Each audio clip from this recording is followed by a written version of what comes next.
Right, come on, you four-eyed fat-faced fool. Tell us what's going to be in the new podcast from the two mics. Well, plenty of buffoonery from you and lots of sense from me. What else?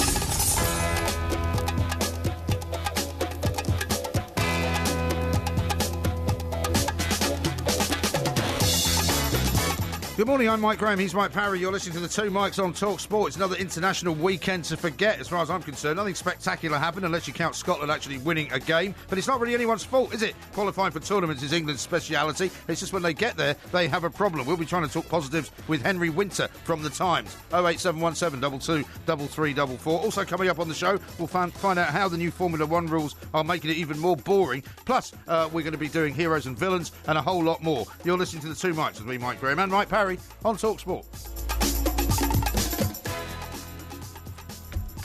This is Talk Sport. We are the two mics, and I'm delighted to say that it's time to say a very, very good morning to Mr. Mike, a Porky, a Parry. Very good morning to you, Mr. Parry. And a very good morning to you, Mike. And you're absolutely right. Underwhelming weekend as far as the football is concerned. Yes. Now, when you say that, England win all the qualifiers and all that, the statistics actually are quite frightening. They're staggering, aren't they? They're staggering. What about this? 34 unbeaten. England's remarkable qualifying record. Yeah. England have not lost in a qualifying game since a 1-0 defeat by the Ukraine on October the 10th. 2009, Blimey. Under Fabio Capello. Let's think back to all those years ago. 2009. What were you doing then?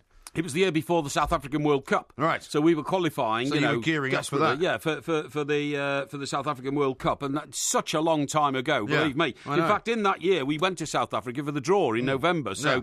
You know, that would have been sort of, as you quite rightly say, gearing up for that. Wasn't like the Labour Party still in charge then? Yeah, they were. Yeah, they called it 2010. I think Cameron and the coalition got in, didn't they? So that would have been for your hero Gordon Brown's time then. It certainly would have been, my hero Gordon Brown. But what I'm saying is, this is a reflection of the competition. Yeah. If we don't lose a game for how many years now? Nearly 10. Yeah. Well, that's 8. No, 8 years. Well, 8 is nearly 10, technically. It, of course it is, in the qualifiers. Yeah. And yet every time we get to the final of a competition, we're so appallingly bad. Yes. Then it says either reams about the competition or reams about the mentality of England players who simply can't face up to important and necessary matches, but just glide through these ridiculous qualifiers against minnow nations. I mean, does it not also say, because I was thinking this as I was watching the game yesterday, because it was so dull that I thought to myself, it really is not fair to blame the players. It's not really fair to blame even Gareth Southgate, because it's just the kind of the monotony of the way that the whole situation is put together.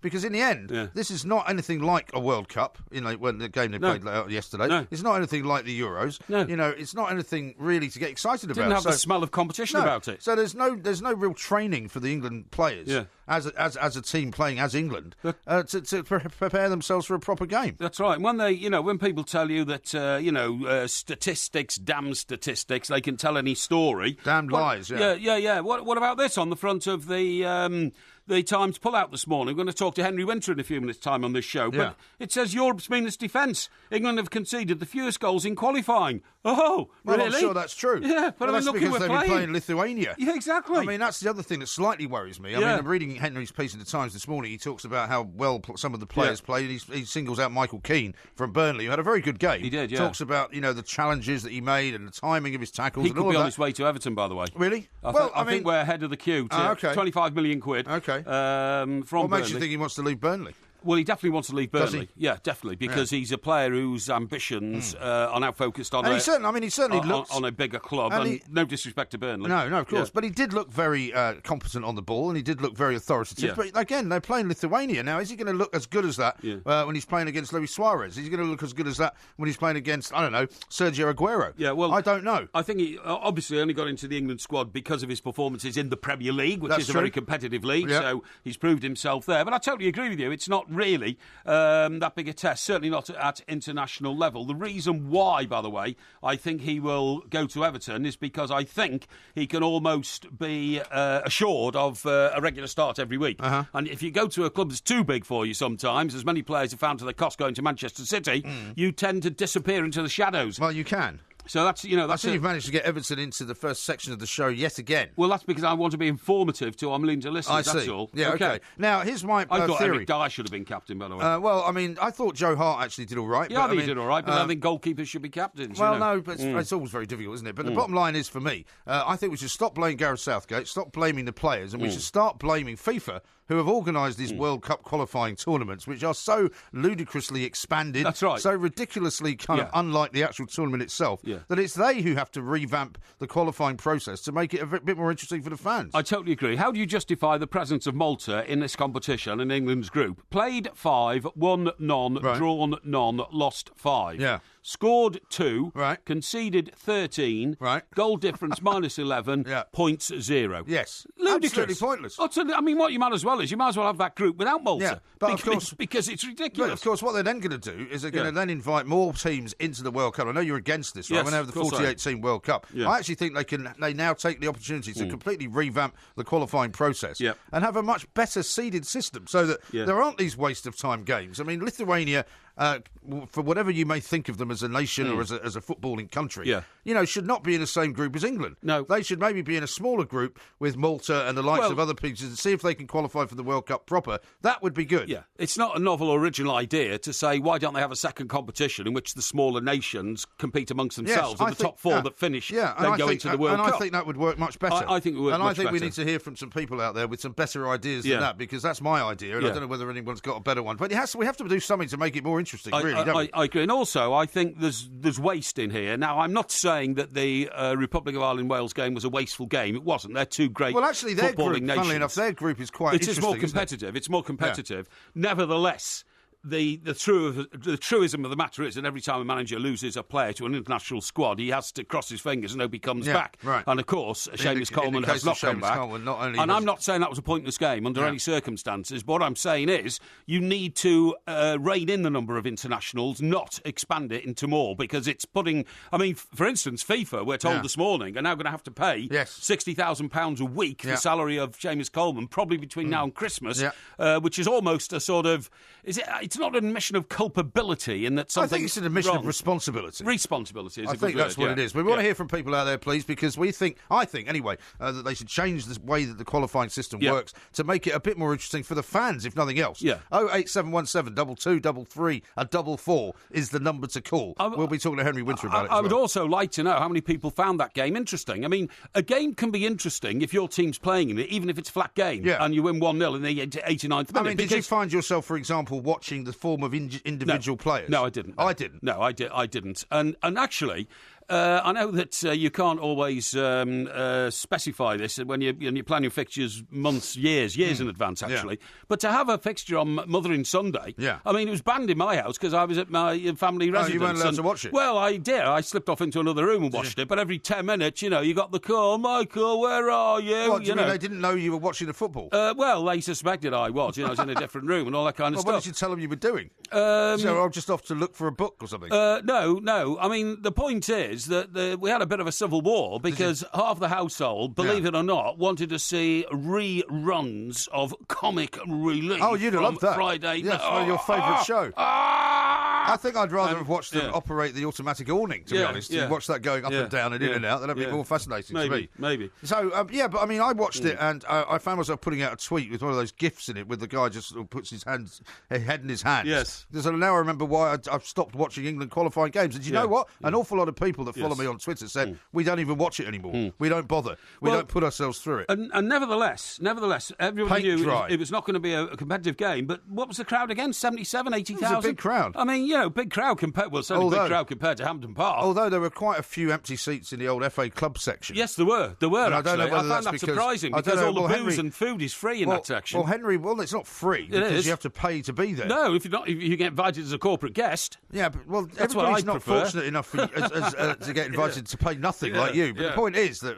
Henry will be able to tell us perhaps whether the numbers are down on that because people just don't want to go to the games. Well, it's absolutely true. And the fact the people who are perhaps not the true diehard die-hard fans who are the sort of prawn sandwich brigade, maybe they can't be bothered because the game itself is so boring. Absolutely. And also, I want to reach out to our Scottish followers. We have millions of them as well, north of the border. We certainly do. And quite a few south of the border who come here to make a good life for themselves. Are you saying they can't make a good life for themselves north of the border? They can make a good life north of the border. But what I'm saying is, have they given up entirely on football in Scotland I think now? They have. Because Hampton Park was like 1/3 full. I know. Well, and good friends of ours who are working up there were saying even if Scotland win, it's not going to make any difference. No. You know, the die has been cast. Oh, I'm afraid it has. But we want to hear from you out there because we have to do something surely to liven up the pre-World Cup scenario. The qualifying has to be better, has to be more exciting. Maybe we can introduce some tricks to it or something.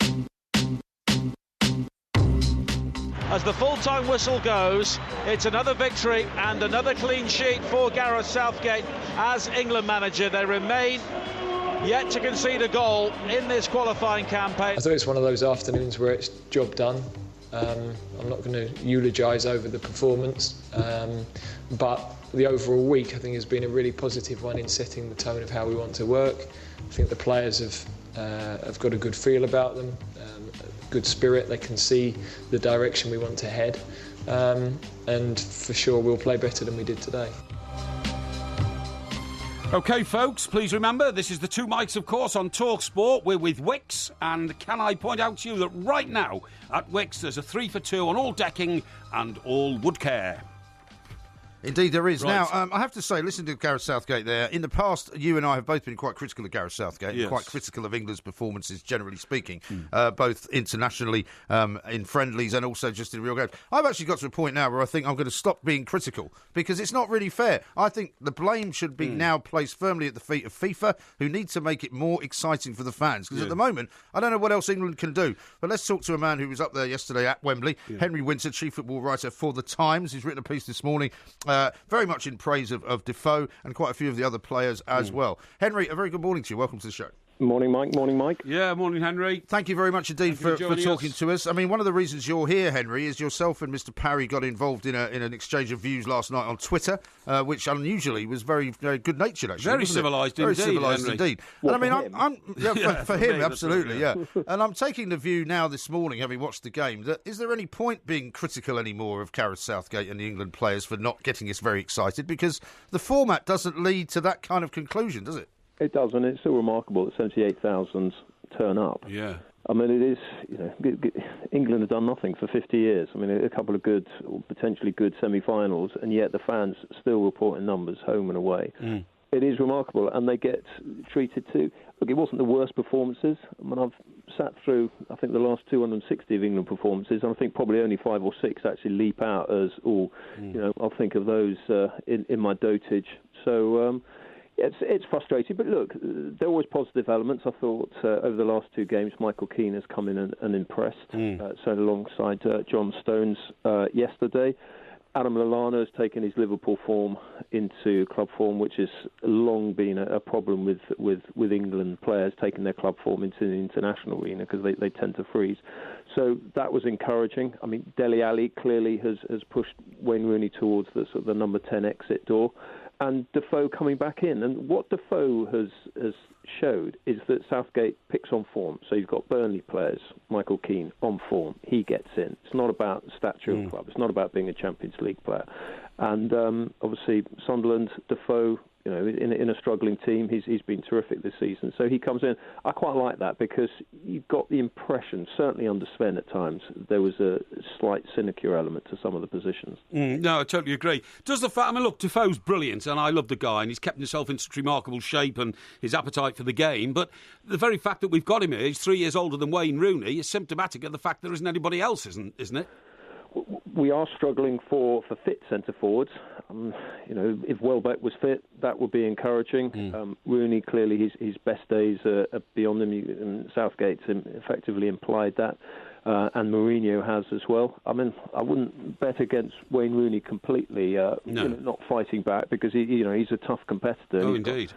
119 internationals, 53 goals. There's a competitor in there. But no, you're completely right. The fact that England have had to turn to Jermaine Defoe, it just shows that, we should be developing more players. But the problem is that the academies at the moment, they seem to be developing number 10s. Everyone wants to be a number 10. I agree. An old school number 9. You know, we need more of those. We need to develop Lewandowski. Obviously, when Harry Kane is fit, he will start for England. Vardy, you know, he's not a classic number 9, but he can create space for others with his running, as we tried to show against Germany.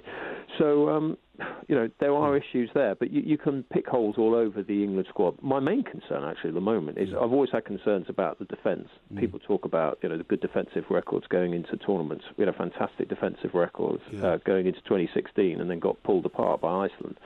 So, you know, you've got to be sort of vaguely clear-eyed about these things. My main concern is actually in central midfield. You know, Oxlade-Chamberlain, that was a perfect opportunity for him to seize the moment there, and he didn't seize it. Eric Dyer, obviously, will start, probably Jordan Henderson will start alongside him, but it's not the most creative of central midfield, and that's a problem. When you consider Germany, the world champions... Why didn't Ross Barkley get a look in, Henry? Well, do you consider him a central midfielder? I consider him a powerhouse. Yeah, look, he's a fabulous player, and it's fantastic to see the way he's responded to Ronald Koeman's tough love in a way. Yes, the way he said you've got to go out and deliver. Ross looks sharp. I mean, look, you see Everton week in, week out. You know how good he is. It's difficult for Ross because I think his best position is a number 10, or maybe so slightly tucked in on one side in a 4-3-3 or whatever, and attacking like that.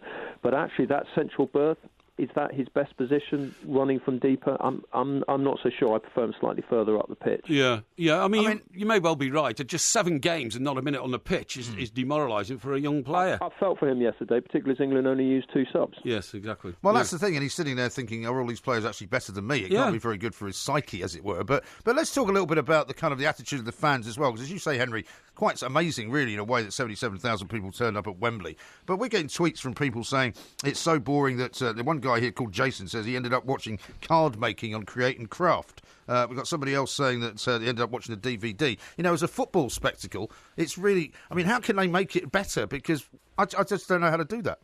Well, I've always wanted, and everyone's always ignored me quite rightly, but I've always wanted the international fixtures to be played, all the qualifiers and friendlies, to be played in 2 3-week chunks of the year. So you just went into the international break. The coach had that time just to work with them. He wasn't sort of having to juggle sort of the old club versus country things. And then obviously you have the sort of tournaments every other year. And then we can get on with the sort of glorious club combat that we all love. It is a problem. I mean, it's slightly changed in terms of the next qualifying. You're mainly going to be playing against the elite teams. But you know what?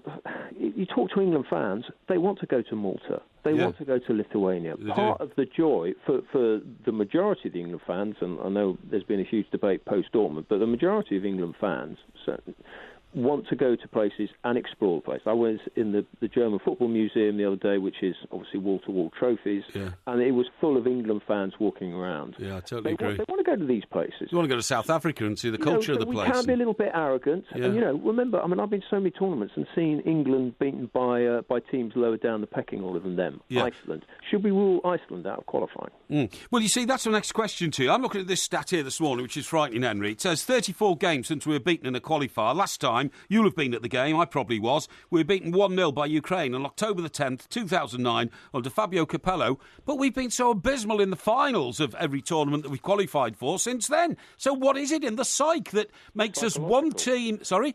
It's psychological. I wrote a book on this, and it was 130,000 words, and someone said... you know, I quite like the idea of reading your book. Can you actually sum up for me? And you can almost sum it up in a 140-character tweet. There's a mental brittleness with England players when they step into tournaments. And it is partly because of the academy system. Everything is done for them. They go out and the pitches are perfect. They don't have to play and get toughened up in reserve leagues.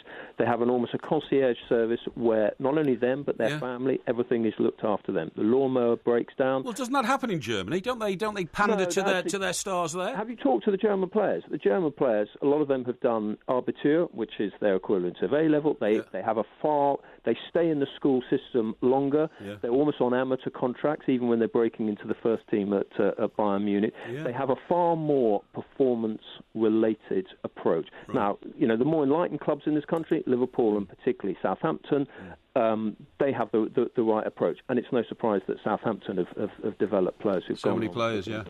So, it's something that starts at the academy structure, but unfortunately, when you have got 8-year-olds being fought over by clubs and their families being tempted, then responsibility goes out the window. Yeah, you're right. 16, 17-year-olds turning up in chauffeur-driven Bentleys for training, yeah? It's ridiculous. Well, Yeah. I know one kid who gets delivered to training by helicopter. That's crazy, isn't it? That is Unbelievable. absolutely bonkers. Listen, Henry, lots of thoughts to carry with us through the rest of the show. Thank you very much Thanks indeed. very Henry much Winter, indeed, the Henry. chief football writer for The Times. How about this from Spencer? Yeah. He said, I took my 10-year-old and he said, it's nothing compared to watching Millwall. You can't stand up, you can't chant, and people are moaning all the time. Sir Tom says... Can't throw pies at people. I was more interested in the Northern Ireland match than the England one because there were 3 baggies playing for him. And sometimes that's the thing as well. Do you know what? I like the spirit of Northern Ireland. It's a very exciting mission they're on, isn't it? It looks like they've got a great chance of getting there. If there are 3 West Brom players and you're a West Brom fan, then of course you're going to watch that.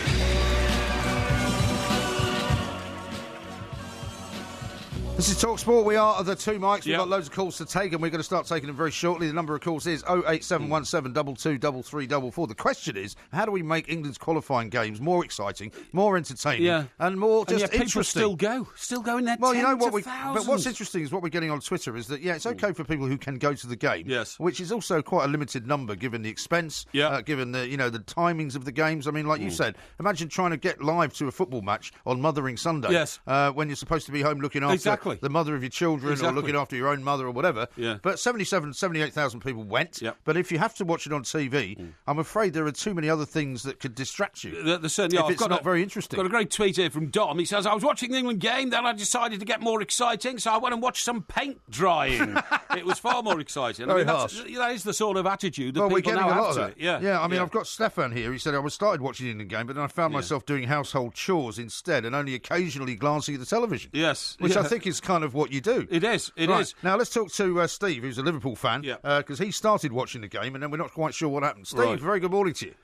I tell you what happened to me, guys. Some of that I think it happened to everyone. There were 12 of us around the Mother's Day table. Right. We all had a lovely time. We could sit in the garden. It was nice up in Liverpool yesterday. Yes. And the thing is, we knew there was a game on somewhere, but nobody was really interested.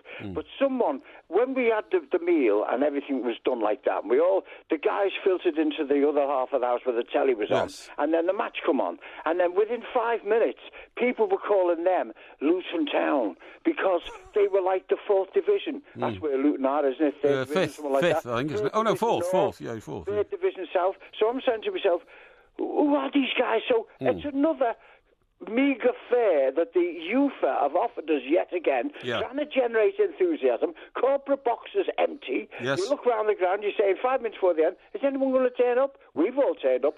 Within 15 minutes, Mike, everyone was asleep on the settee except me and the little lad. You sure you hadn't overdone it with the old roast dinner there, though? Send you to sleep. But the thing is, we thought we were going to be offered something decent, but the thing is, this little grandson of mine, he's 20 months old, and he goes, goal every 5 minutes because he's seen us all doing it with Liverpool or Everton or whatever, and he goes, goal, so he woke them up. But you know what? Half-time, Peppa Pig went on. Nobody knew what else happened, and that was the end of the job. So the thing is, that's they're terrible. trying to force feed us this meagre fare, which we are totally fed up with. 14 days of a fantastic Premier League down the tubes. We get this 3 or 4 times a year now, and I can sense an open revolt amongst fans up and down the country. OK, well, Steve, it'll be a bit more exciting for you at Anfield on Saturday, of course, so you better stay wide awake, mate, or you'll miss the barrage of beauty from Everton. Yeah, you see, Pig then. You can't resist getting an Everton plug in there, Steve. Listen, great call. Thank you very much indeed. Here's one from Mark. He says, I thought Songs of Praise was more entertaining than the England game. Here's another Liverpool fan called Tony. Let's see what he's got to say. Tony. Good morning, boys. Morning. Hi, Tony. What did you find yourself doing?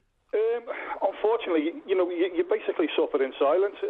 I think, unfortunately, what we're seeing now, lads, we're seeing a disparity in the teams, and it's basically it's a training game, and it's defence against attack.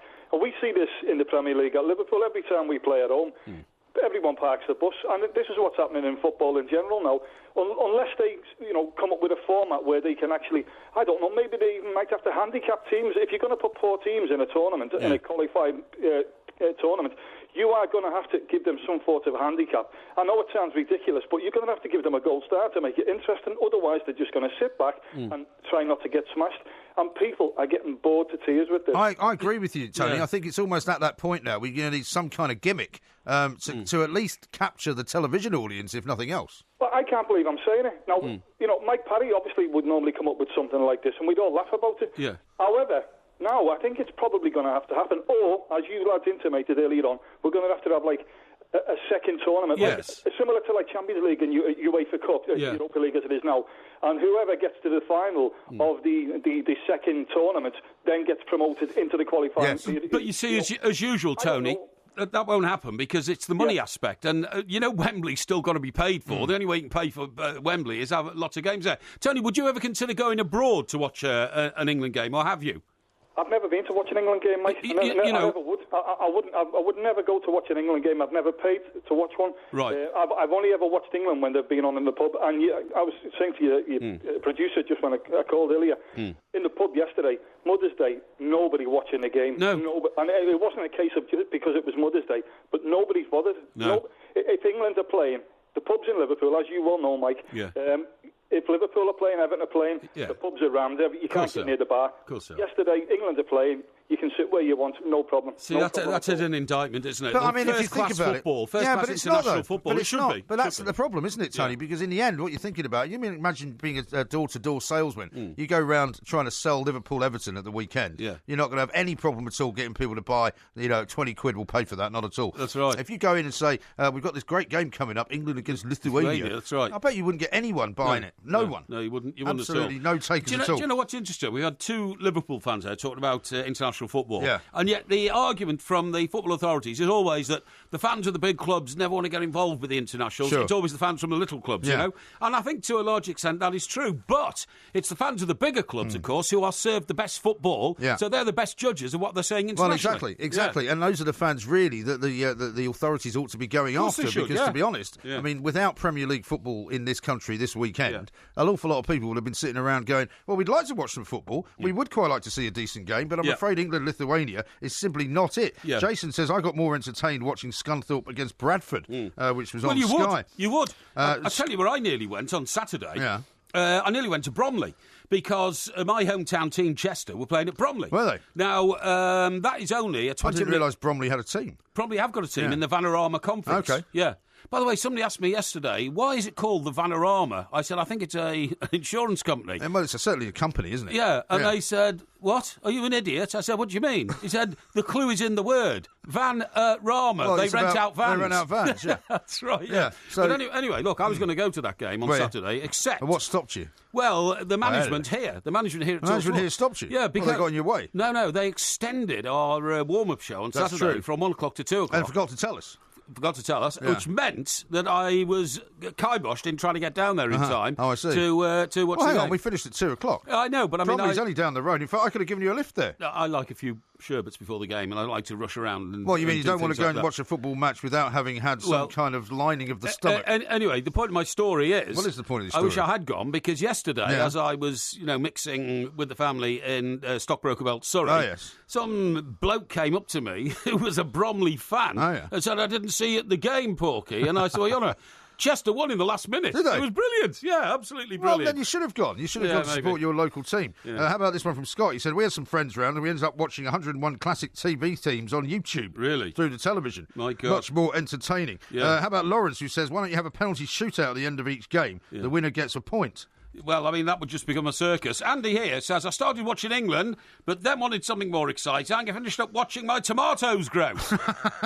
I've got 12 out of 15 now. 12 out of 15 what? His tomatoes are sprouted on his tomato plant. Oh, I see, yeah. Homemade tomatoes are great, by the way. You should try them. MG's making perfect sense, says Darren. The top golfers or tennis players don't have to qualify for the Open. The top 24 ranked teams should be in. Yes. Well, they do, in a way, have to qualify, because if they're not ranked in the top 20 or the top 28 or whatever it is, they don't automatically qualify. I've always said this. I mean, for instance, I'm going to be disappointed that at the World Cup in Russia, it doesn't look like Holland are going to be there now, right? Yeah. Now, Holland should be at every he the guy? international Well, the tournament. name of the guy's in charge of Holland now. What's his name? His name's Grimm. Grimm. Like Brothers Grimm. Yeah, like the Brothers Grimm, and like the way the team are playing. He's got Grimm. He's got a grim task on his hand He because certainly old Blind. Is it Danny Blind? Danny Blind was the player, isn't he? That is his dad, isn't it? So what's his? I can't remember his first name. I mean, they're certainly father and son. The Yes. Blind player at United and Blind the manager of Holland. But you see, I think that's dreadful that Holland are not going to be there. Now you could say, well, they're not good enough. They haven't qualified to their group.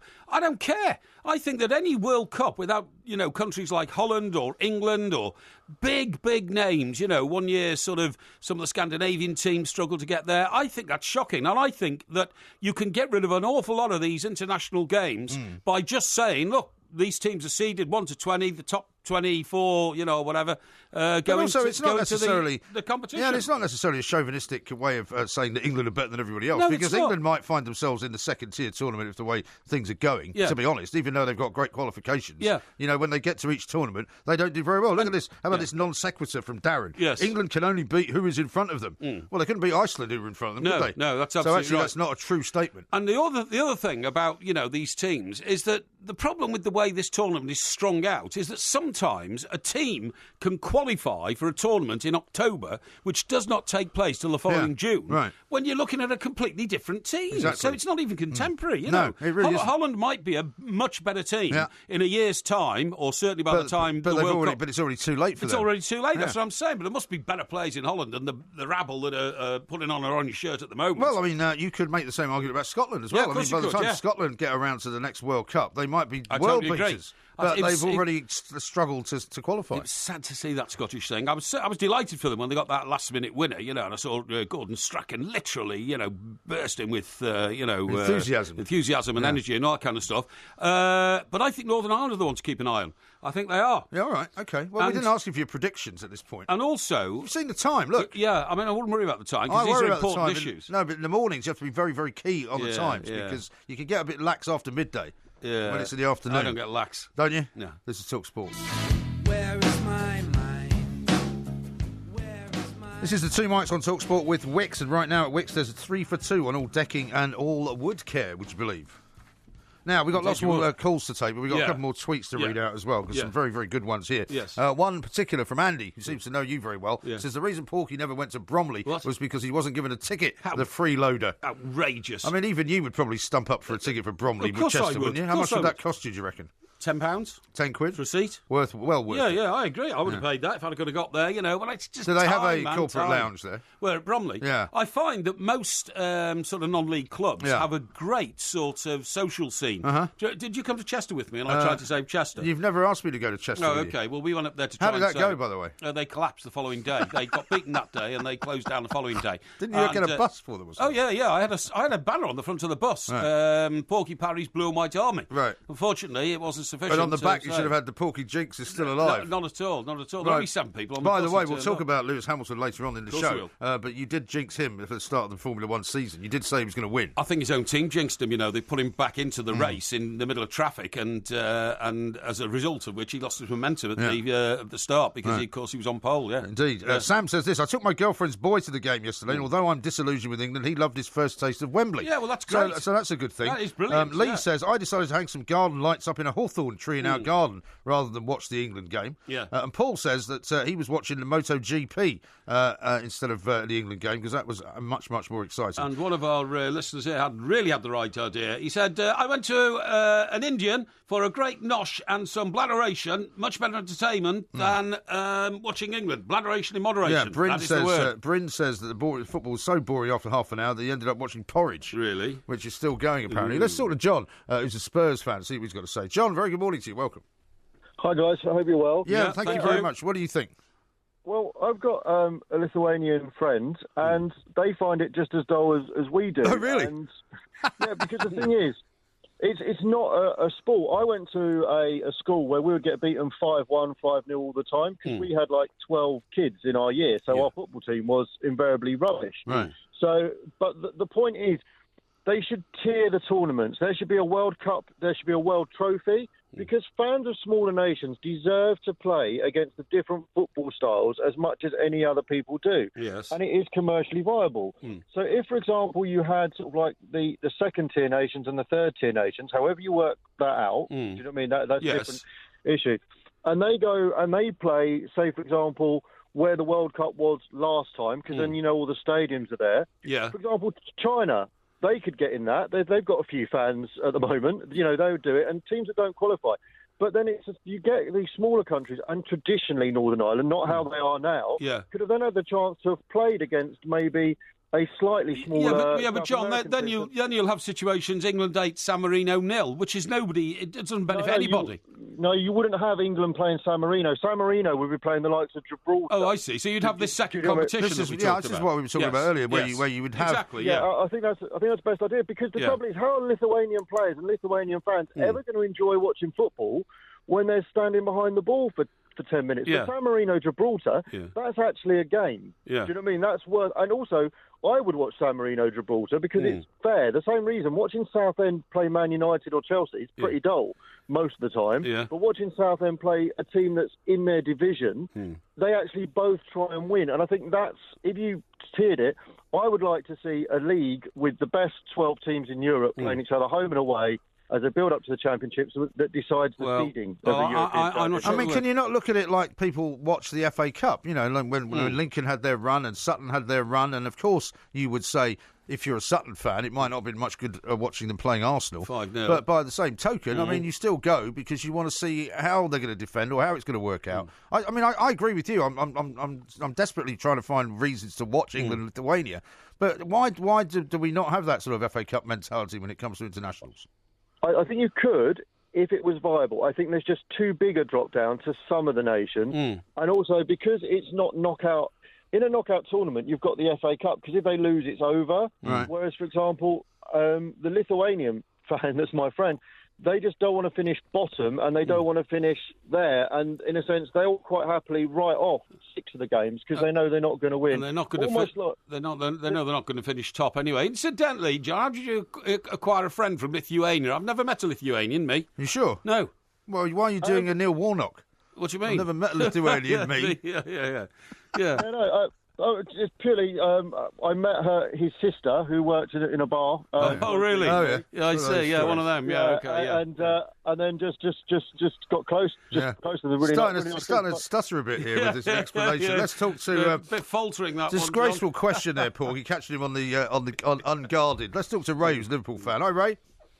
All right, mate. Yeah. You've got any Lithuanian friends, Ray?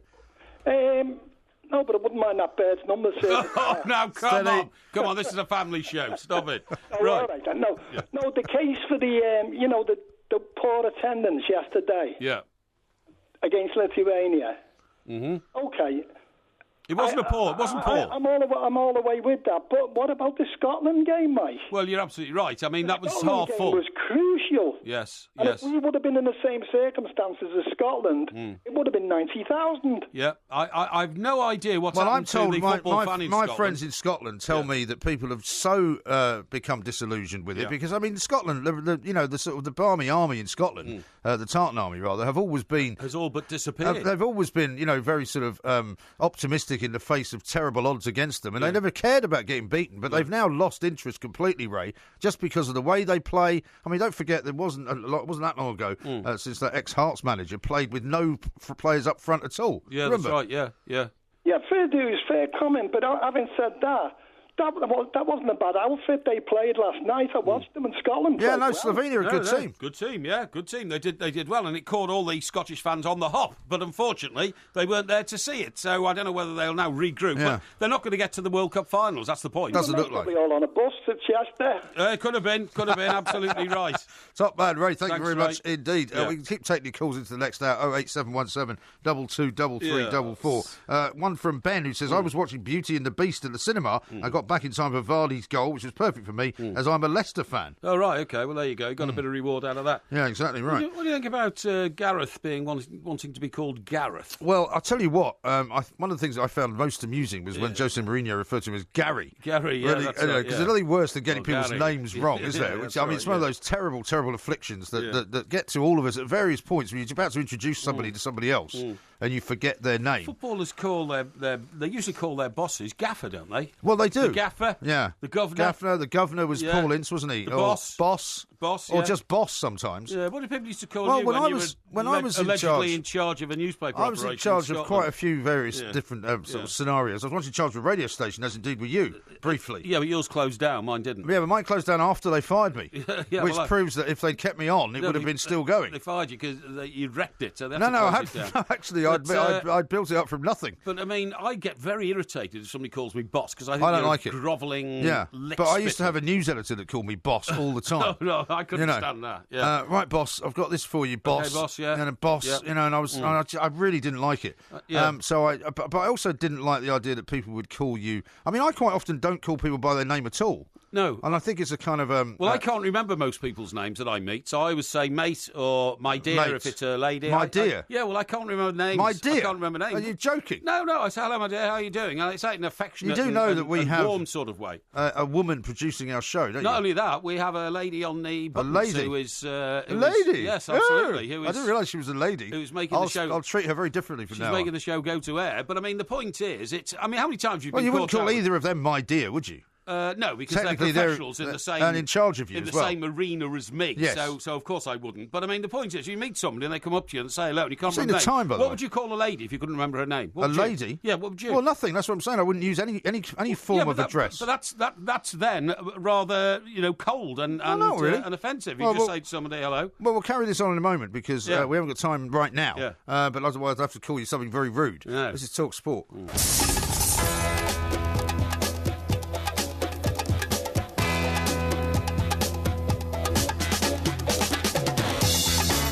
Good morning, I'm Mike Graham, he's Mike Parry. You're listening to the Two Mics on Talk Sport. We've got loads coming up, of course, in this hour. We're going to be discussing what exactly went wrong at Formula One opening season game down in Melbourne, because it seems as though Lewis Hamilton thinks the cars are too wide and it's got even more boring. Well, the cars are certainly wider, and for instance at Monaco, where it was always incredibly difficult to overtake anyway, it'd now be impossible. Yeah. And it'll reflect on all the other tracks, won't it? It will, I'm afraid. So we'll have a look at that. Forensically examined coming up. Also, we're going to talk about Northern Ireland and Wales in this hour as well. 08717 223344. Plus, what do you call your boss? You're listening to the Two Mics with me, Mike Graham, and Mike Parry on Talk Sport. Jimmy's got an interesting text here that he sent in. He says, if you had a tiered system, Wales were ranked in the 117 just 5 years ago. Yes. So would not have been able to reach the Euro semi-finals. Yeah. Well, not necessarily, because they might have been able to come top of whatever it was, the group that they were in, which would have then made them qualify. So they would have just got themselves into a different group, basically. I totally agree. How about this from Terry? Porky doesn't refer to folk by their proper names because he calls everybody pal in that aggressive, unpleasant manner. No, it's not aggressive and unpleasant. It's, hello, mate, hello, pal, how are you? That sort of thing. Yes. No, I agree with you. I'd like to know what people out there call their bosses, either to their face or behind their back. Because you suspect, do you not, that in this day and age of the very touchy-feely management sort of style, that very few people would call their boss Mr. something. No, exactly. Or Mrs. something, you know what I mean? Because it would be very much more, the sort of the team bonding exercise. And, do you mind if I call you by your first name? Yeah, that's right, absolutely. I mean, for instance, people like Captain Mark Phillips, right, when he used to run when he was an officer in the army. Oh, yeah. And he first met Princess Anne. A reporter went down to the army camp where he was, and they said, is your boss around to this squaddy? Who do you want? Captain Mark Phillips. Yeah. And the squaddy said, oh, you mean Foggy? He said, what?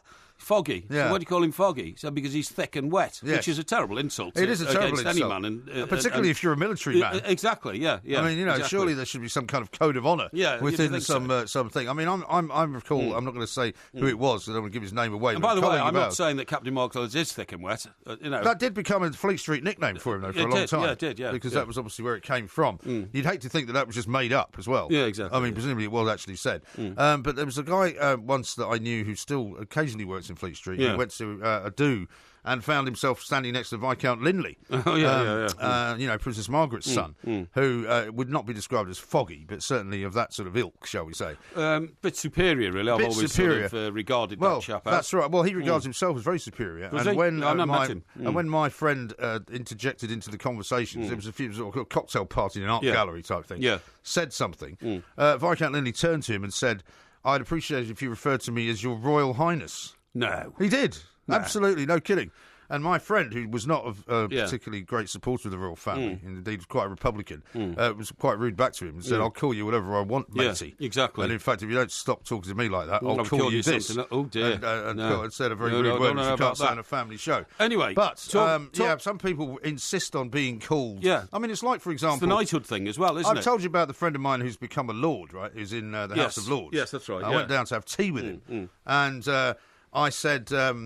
to him, well, do you want me to call you Lord so-and-so now? Yes. And he said, completely seriously, deadpan, "Oh, no, it's all right. You can still call me, what his first name is. I don't want to give his name away." Yeah. And I'm like, how pompous is that? Yes, that's right. Yeah, you can call me. I would certainly have no intention of referring to you as my lord or anything like that, just because you're now peer of the realm. Absolutely. Get lost. Now, talking about bosses, of course, another boss we can focus on is Chris Coleman. Chris Coleman. Now, this is not the first time I've said this, but You've been a great supporter of Chris Coleman's over the years. I have been a great supporter of Chris Coleman over the years. I think he's a great manager. I think he really has a knack of motivating his players. Yeah. However, I think that the enormous efforts he put into Wales's European Championship crusade, which was so successful, may have left him drained of, both new ideas and new stimuli and all that. Is it possible that Wales have literally shot their bolt? That was the pinnacle. That was the pinnacle of their achievement, and that they'll never ever do anything like that again. Well, that of course could be the case. The point is that it would have been the right moment, and I think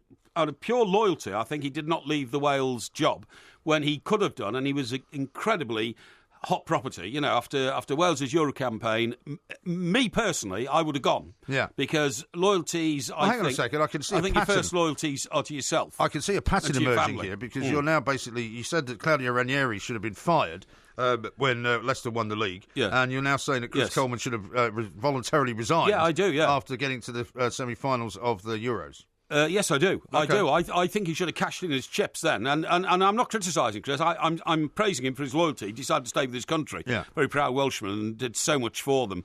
But isn't the problem with that kind of policy... After Gary Speed tragedy, which was something you had to pick up from. But by the way, we got a note from a chap who runs a pub on the coast. Oh, yeah. Who is related to Chris Coleman's wife, and who has invited us down for a drink. Yeah. Well, it's nearer to you than it is to me, isn't it? It is, yeah. Have you not taken him up on the offer yet? Well, I haven't been down there since, you see, because of my, incredible work schedule up here, keeping you company in these studios and, indulging in other feel free to take some time off. Work processes. Trust me. I don't get much relaxation time these days, not that I need any. No, but anyway, look. You wouldn't know what to do with relaxation time. On the Chris Coleman situation. Well, what I was going to say was this, right? It's all very... I accept that your points are quite valid in terms of, once you've achieved something great, it's quite a good idea to walk away, because we've often said politicians don't do that often enough. But surely, if you do that, doesn't it create the problem that you're kind of not really building on something, that what Wales should be doing now is building so that they can get to the next World Cup, that they can get to the semi-finals of the next Euros. And if he walks away, don't they have to start all over again? Yeah, but that's not Chris Coleman's concern. It should be, though. No, Chris Coleman did a fantastic job for Wales, and he put them on the map. What he should have done is, in my view, and I'm not trying to tell him how to run his life, but I think he should have walked into the office of the Chief Executive of the Football Association of Wales and said, "Look, I've got you there. I don't think I can improve upon that." And you can't improve upon getting to the semi-finals of a major tournament. If you're in the office of the FAW, you're going to literally lock the door and say, "Well, you're not leaving." Sorry. Yeah, but you've got to say, look, I think I've earned the right now to take my career in a new direction. And nobody would have argued with him. Nobody in Wales would have argued with him. Whereas, and if somebody new had come in, maybe they'd have come in with another set of ideas which might have helped take the revolution on or whatever, But how often do we end up going the other way with Premier League teams and saying, it's too soon to sack the manager, it's too soon to make the manager go away?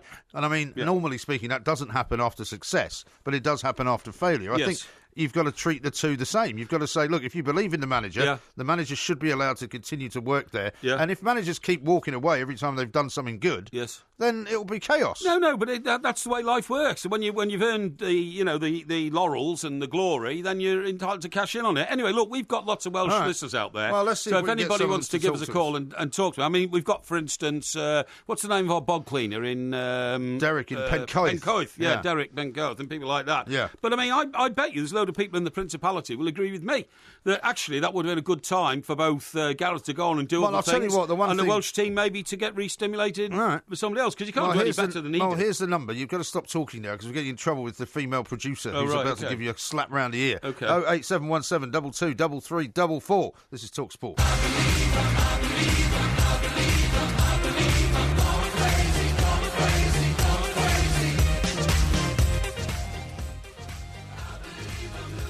Right, OK, now you are, of course, listening to the Two Mics. We're on Talk Sport, and we are with Wix. And right now, can I tell you, at Wix, there's a 3 for 2 on all decking and all the wood care. Right. Now, I've got a great tweet here from somebody called Dickie. He says, does this mean that Porky's going to walk away from Talk Sport now that you've won an award? No. You've now reached the heights of your broadcasting recognition. No. Having won an award from IRN. Then surely we should disappear. Look, I'm too modest. Your logic.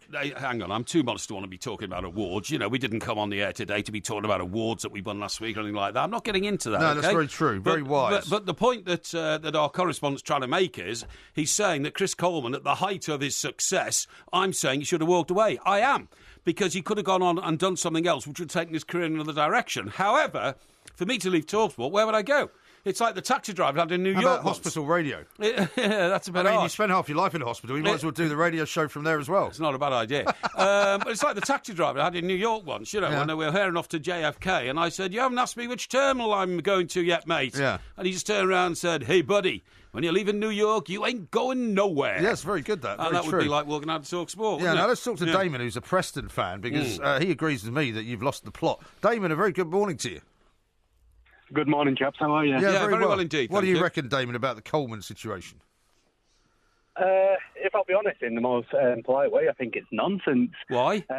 Just in terms of, even if you look at Alex Ferguson when he came to Man United, as soon as he achieved something, he should have retired or gone elsewhere. I mean, I completely disagree with that. Well, yeah, but hang on, Damon, if you don't mind me saying, Sir Alex Ferguson didn't have to win only every 2 years. He had to win every week. So, I mean, winning became a pattern for the game he was in, which was the Premier League. What I'm saying about Chris Coleman is, can you ever see Wales doing any better than Chris Coleman took them in the last European Championships? Absolutely not, but that's not the point. I mean, if any team ever gets promoted to the Premier League, if Preston get promoted to the Premier League, should Grayson leave? Because then there's not at all. Because then there's the challenge of the Premier League. But when Chris Coleman got into the semi-finals of the European Championships, right, and they eventually went out, he can't then say, oh, well, don't worry, because next season I'm going to take them to the semi-finals of the World Cup, because that's 2 years away and there's qualifiers and all that. There was no instant opportunity to cash in on his success. There was a 2-year gap, and I think he would. Nobody could have blamed him for going and doing something else. Nobody. Well, isn't that where football's going wrong then, if that's what we're talking about, wherever it should be just, the inspiration of potentially doing it again and, inspiring generation, inspiring a country to do it again, rather than cashing? What kind of message does that send to children? I think, Damien, you're absolutely right, because in some ways, I can understand what Mr. Parry's saying here, but in some ways, with a country where you're representing a country, when you are from that country, then you don't walk away just because you've made some kind of personal milestone or you've picked up some kind of personal achievement award. Yeah. You actually stay for the long haul and you create something, don't you? Absolutely, that's it, and that's the kind of message we need to give. We need to be more inspiring to the generations. Absolutely. Yeah. Well, Damien realises I'm an inspiring sort of figure, right? Whereas you are the kind of person that just goes for personal gain, takes a bit of money and runs. You couldn't inspire a down and out sitting on a pavement, even if you offered him a packet of cigarettes, which you've now given up. This is what I have to put up with. You see, the sniping. Would you not agree, though, that we should be pushing? Everyone. We should be pushing ourselves, pushing the next generation, pushing our nation, because if we're going to be a society where we're giving trophies for second, third place, I mean, we're not going to breed winners. If Wales did great, but that wasn't good enough. Yeah. They shouldn't be parading themselves. They should be pushing to come first. They can be doing it, Leicester. There's no reason why not. I tell you what, the worst example of that is, Dame, you're absolutely right. It's when a team gets through in a playoff final at Wembley and they get a trophy, and yet the team that's come second didn't get anything. You know what I mean? And I agree with you. Yeah. We're far too quick to, hand out trophies for second best and all that kind of stuff. In this case, Chris Coleman became one of the best, and I don't think anybody would have blamed him for cashing in on that. Didn't even come second, though.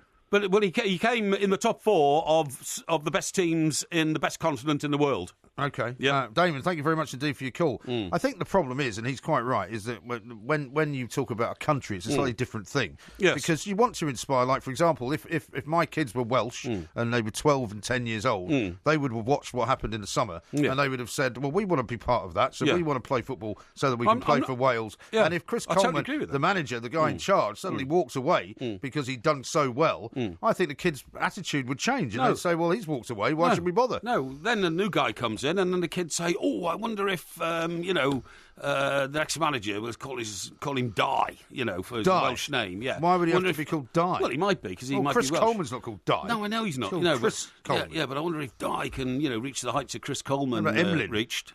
Emlyn? Yeah, that's a Welsh name, I suppose. Although the only Emlyn we've known in football is Emlyn Hughes, who's captain of England. Emlyn Hughes is as big a Welsh name as you can get.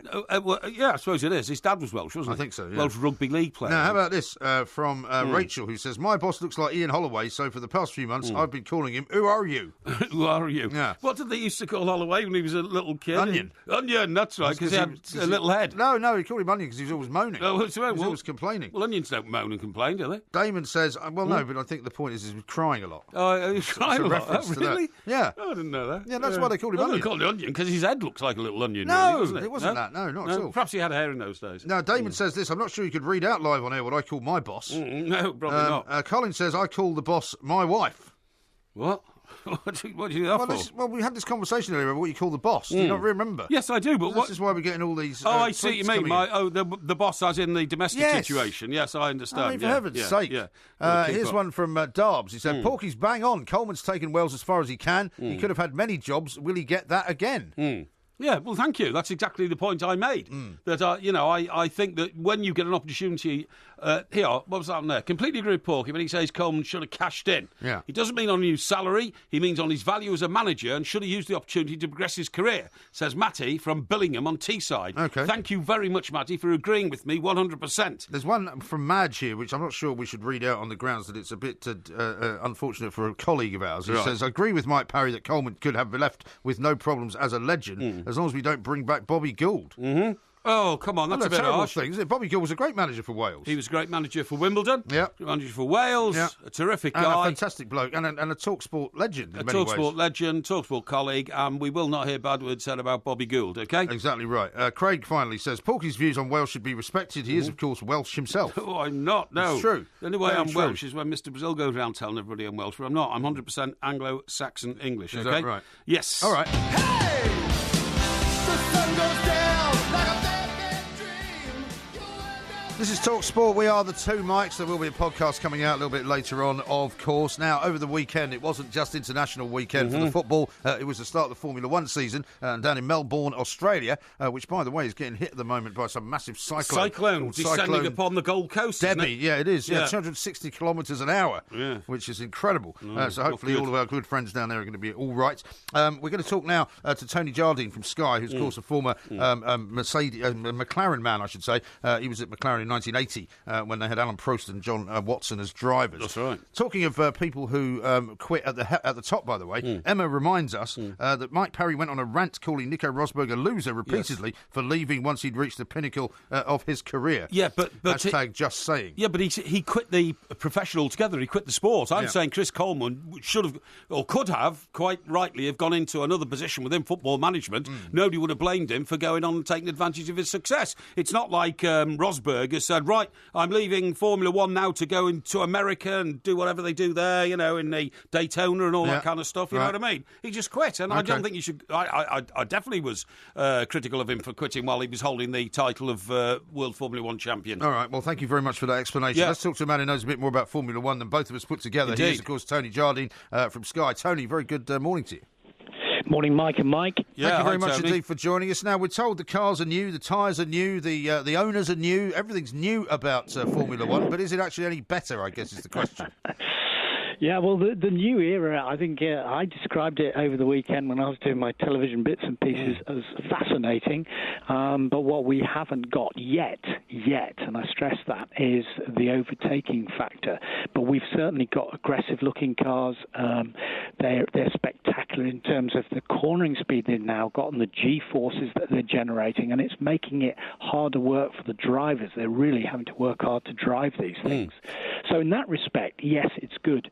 But I have to point out that, Australia just being a street circuit and very flat and tight in parts with lined by concrete walls, until we get to China, the next race, which is a proper sort of super highway racetrack, until they fully test all the aerodynamics, then we will see if they can get a bit close to the cars in front and start overtaking, and we can make a proper judgment then. Yeah, I mean, look, it all looked okay to me, but just okay. Didn't see any difference. What happened to the rockets that were going to go off before the race took place? What about weren't they going to set up a fairground next door to the track, and wasn't sort of Mickey Mouse going to be jumping out of hoops and all this kind of stuff? Yeah, Liberty Media's takeover you're talking about, and of course that is down the line, Mike, and it will happen because they are serious players in the world of sport. They do own big channels, and they have promoted huge sports events, NFL being one of them. However, that's going to take a little bit of time. What you don't have to worry about is Australia, because they do a fantastic job down there and do an amazing promotion. But I think, the old guard has gone, so Bernie Ecclestone's gone, and sadly we didn't even see, the likes of Jenson Button. Sure. So the new guard are in there. We've got a lot of younger drivers. We've got an 18-year-old kid on the grid, Lance Stroll. We've got a 19-year-old, a 20-year-old. There are lots of changes in that respect. Verstappen is brilliant. He's only 19. He's a veteran now, isn't he, Verstappen? He is, yeah. He said to a reporter over the weekend, he said, I'm getting old now, I'm 19. He said, I've been in this game for 2 years. Yeah, that's right, and he's had a driving licence for the streets for 2 years.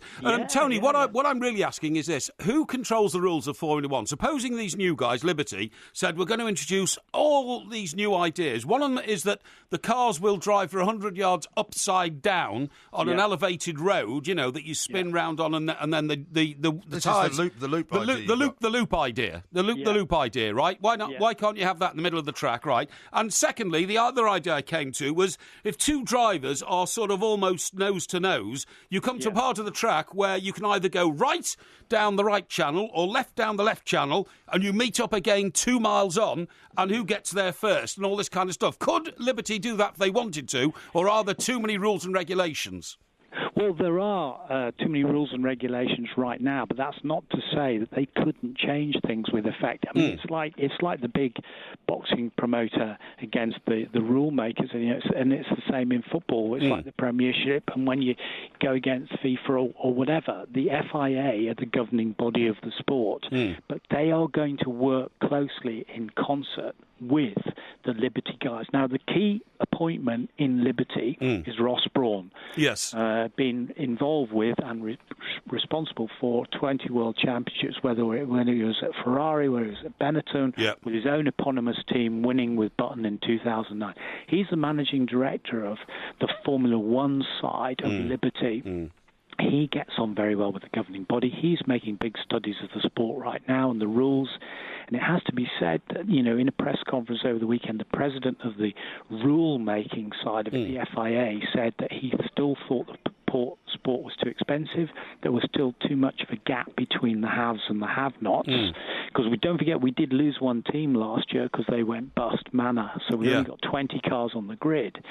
So you could expect to see proposals for changes as the year goes on. And that'll be simply to make it more affordable, more promotable. But you've got to make it more exciting as well, haven't you? I mean, it was... Well, the idea was it not, as you're alluding to, Tony, I think, is that supposedly making the playing field more level, right? But I mean, from what we saw in Australia, it looks very much as though it's going to be Vettel-Hamilton all the way, isn't it? Yeah.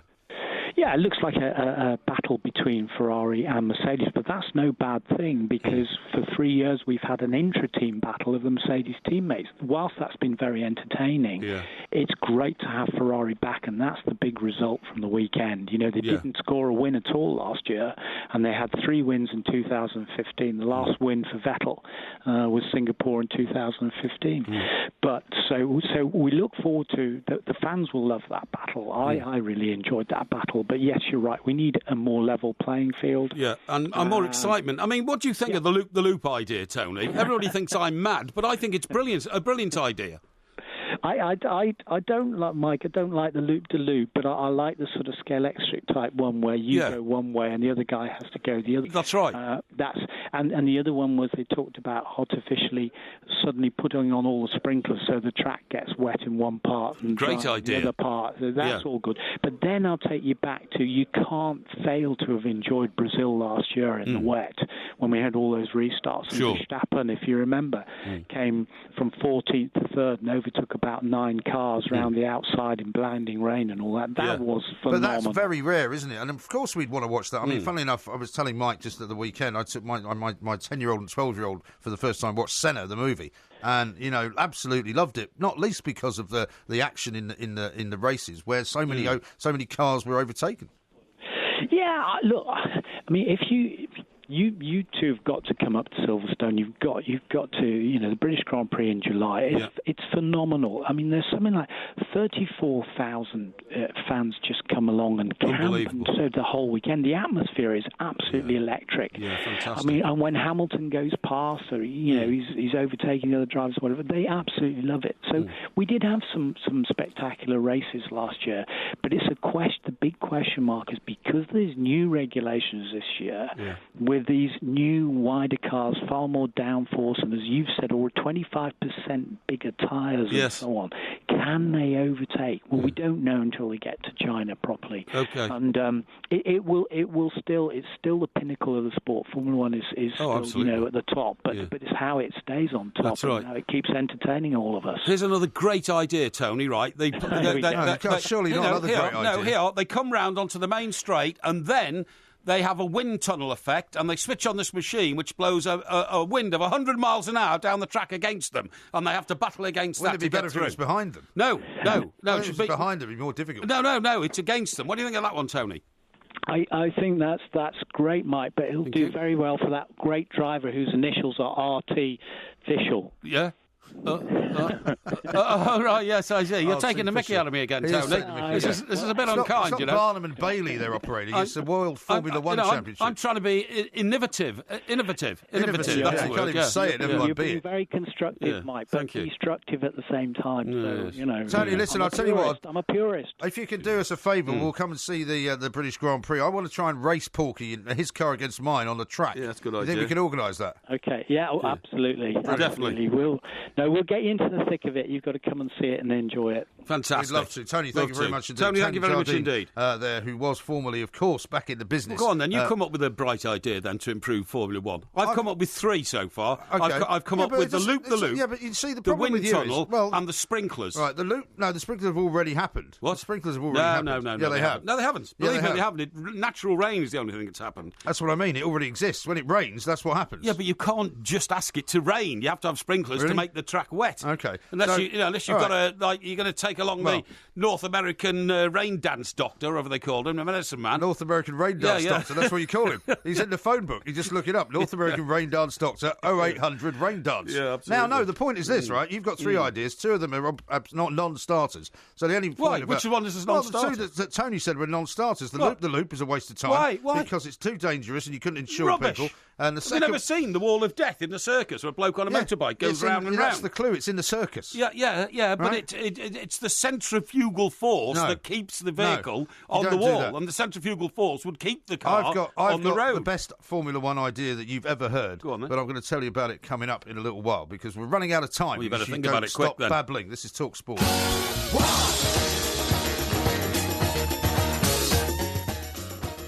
This is Talk Sport. We are the Two Mikes. You can tweet us, of course, at the Two Mikes, at Mike Parry, at IROMG, or simply at Talk Sport, and we'll get it. Lots and lots of tweets have come in on your Formula One ideas, Porky. Yes. Damon says this: I like Porky's Formula One ideas, but I fear health and safety would have a field day. Yeah. Sounds like he's been playing too much Mario Kart. I've never played Mario Kart.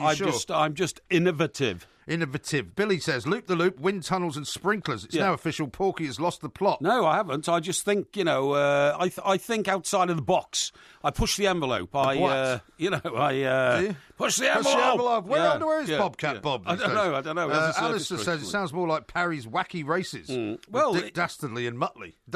You say that, but I mean, then look at other sports, the way that they've changed. Look at darts now, right? Whoever. Well, I don't see them throwing darts through a wind tunnel, do you? No, they're not throwing darts through a wind tunnel. They have some players with darts, and they have a dartboard. That's it. And they have darts players now who dress like punk rock. That doesn't matter. Stars. Yeah, but they're not throwing the darts through a wind tunnel. Yeah. Or, while somebody's sprinkling water on them, are they? Oh, well, if you can't adapt to change, then you know where. Do you want to hear my brilliant idea for Formula One? Well, I need a laugh, so go on. You need a laugh, do you? Yeah. Oh, I see. You're being particularly dismissive already without even hearing it. Actually, is the word. Here's what I'm going to suggest, right? You're going to have alternative tracks, okay? Yeah. So rather like your idea, which you've obviously pinched from me, which was to have the road sort of separating at one point. What do you mean I pinched that from you? When did you ever raise that? We talked about this just the other day. Rubbish. And that's where you've nicked it from. You liar. My idea. Liar. How dare you call me a liar? You are a liar. It's a shocking thing to say. You've never raised that with me. That was. Do you know where I got that idea from? Oh, you stole it from somebody else? No. Last time I was driving up the M6 and I took the toll road, I thought this would be a great way to make a Formula One track. What, put a toll road on?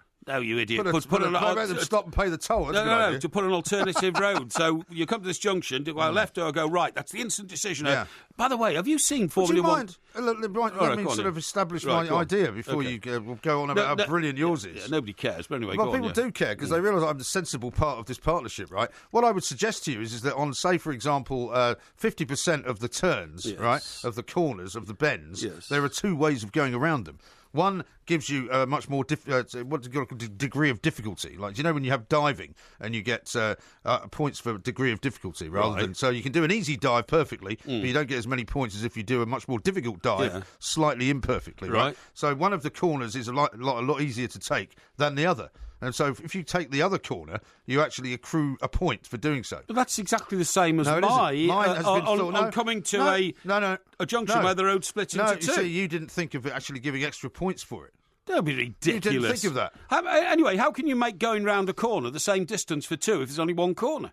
You can That's build. A ridiculous idea. You build two corners. Do you not understand? So they'd have to go in opposite directions. No, you build two corners in exactly the same place. That's rubbish. How do you think you can do that? Complete and utter garbage. How do you think you can do that? You can't do that. Yes, you can. You put one on top of the other. Too complicated. No, have you never seen a double-decker bridge? Well, hang on. So far, you've never seen a double-decker bridge. You've nicked one of my ideas, which is to have two alternative stretches of road, and you've nicked my second idea. You're talking about going up, and I've just said loop the loop is the answer. Going up is not the same as loop the loop. I'm telling you it is, because the car goes up in the air. When you drive your car in New York City, right, and you go over the Brooklyn Bridge, and you decide whether you're going to go on the upper level or the lower level, it's not the same as making the car go 360 degrees upwards and backwards and down through the air. It's so boring, your idea. By the way, have you, talking about going round corners, this is actually a very serious point. Have you seen the way that Formula One drivers train these days? What? Have you seen the way they train? I was watching a training session with Formula One drivers. Yeah. Well, I mean, they have to be very, very fit, don't they? Do you know the main part of their body that they have to train and toughen up to the nth degree, even more so than a boxer? Their neck muscles. Yes. And what they do that's because of the G-force. Yeah. What they do is they literally run with a helmet that's attached to the wall with a spring lead. You know what I mean? What? They put on a helmet which is attached to the wall with a bungee jump type lead, okay? Right. And they run, and then they run sideways, and then they run sideways the other way. It keeps pulling them back. It keeps pulling them back. Are you sure you weren't watching Pulp Fiction? No. And this is what strengthens their neck muscles. They then walk around with this huge helmet on, which weighs about 4 stone. Sure you were watching the training regime? Which weighs about 4 stone. 4 stone. Yeah, and they gently tip their head one way. and then gently bring it up again. And it's all to strengthen the neck muscles, which, as you quite rightly say, go through incredible G-forces in a race. Well, that sounds a bit cruel for a start, that. What do you mean it's cruel? Who had this massive helmet on then? Well, a Formula One racing driver who was training. I don't know which one. I mean, it was a Formula One. It was a Formula One racing driver school, so it wasn't like somebody who's, sounds mad to me. A household name. Now, how about this from Billy? But they all go through it. Here's Porky's Formula One track if he had his way. Well, there wouldn't be anything wrong with a track like that. He's done it like a scale-extric sort of mad loop-the-loop, 360 degrees what he's showing me now is like the Golden Mile thing in Blackpool. What's it called? The big one. Yeah, and, the Big Dipper. The Big Dipper, and it loops over itself. I think that would be terrific. I'd be absolutely terrific. How about this from Patrick? He says, why don't we have Porky on the Formula One circuit broken down in his old jalopy so drivers have to stop to give him a hand? Very funny. I haven't got an old job. By the way, if your car raced mine, I would beat you hands down. Darling, I will race you any time you like. Darling, sorry. I will race you any time you like. It's getting a bit fruity, isn't it, darling? I'll race you any time you like. I've offered you this. We've had the likelihood of having a basketball game. We've had the likelihood of a penalty shootout. Yes. We've had the likelihood of a game of golf. We're now on to a race, right, with my car, which is clearly better than yours, and I would absolutely kick you into the dust. No, you're mad. Do you know why? Your engine is about a 2.2 litre engine, isn't it? Doesn't matter. Mine is a 3.5 litre engine. It takes off like a rocket. Hey, by the way, makes no difference. Talking about rockets. Do you think that because you've got a big engine, you could beat a Suzuki 150 motorbike? Well, no, of course I don't. No, because it has to do with weight. And for a start, you're sitting in your car, which makes it heavier than mine to begin with. No, it doesn't. Your car's heavier because it needs to be reinforced on your side because you're fat oaf-ish person. Fat fish person. Yeah. Now, listen. I suppose I should accept that on the grounds that it's slightly kinder than the last thing you said to me. You know that I keep in touch with international affairs. Obviously, I do know that. Well, I've been talking to my contacts in naval intelligence. Oh yeah, well, the Commodore. You saw him at the weekend, did you? I didn't actually. No, I just pink gins to the wind. No. Now the point is that all over Russia now. Keep an eye on the time, by the way. Yeah, there's protests against Mr. Putin, unlike any he's faced before, and 500 people were rounded up at the weekend and arrested. Well, when you say rounded up, will they ever be seen again? Well, I think once you disappear into the Black Lubyanka, it's a questionable period of time before you emerge again, and your features might not be in the same state they were when you went in. But what I was going to say is, allied to that, what I found out was that the Americans are very worried because they reckon the Russians have invented a missile, right? This is no joke, that goes at 5 times the speed of sound. Really? And even the Americans haven't got anything to match it. Can I even see it? No, I don't think you can. Well, it's not one of these myths that they think is there? No. They're convinced that there's a Russian missile which is going to be fired at 5 times the speed of sound, right? Yeah. I mean, when you think about it... You wouldn't be able to hear it coming then, would you? I don't think you'd be able to hit... Well, yeah, it breaks some sound barrier. After you've heard it, you've already hit you then. Yeah, well, probably. I mean, for instance, a fighter jet, the sort that we're going to put on our new aircraft carriers, if we ever get any. One. No, exactly, we're going to get them. They can fly at Mach 2. That's twice the speed of sound. You sure it's not 3? No, I think it's 2. Okay. But it might be 3. Even if it's 3, it's still 2 Machs shorter than the Russian missile. So you can't even outrun the missile. No. If you're suddenly flying at, sort of... 20,000 feet and you get the message from the ground, speed up because the Roscoes have just put a sidewinder on your tail. I'm afraid you've done. You're done for. Well, the only thing you can do is switch off your engine, surely, because then the heat-seeking bit doesn't work. I think the plane would then drop out of the sky. I think that's the only problem with that one. All right. Okay? Well, we'll have to come up with another plan. Yeah.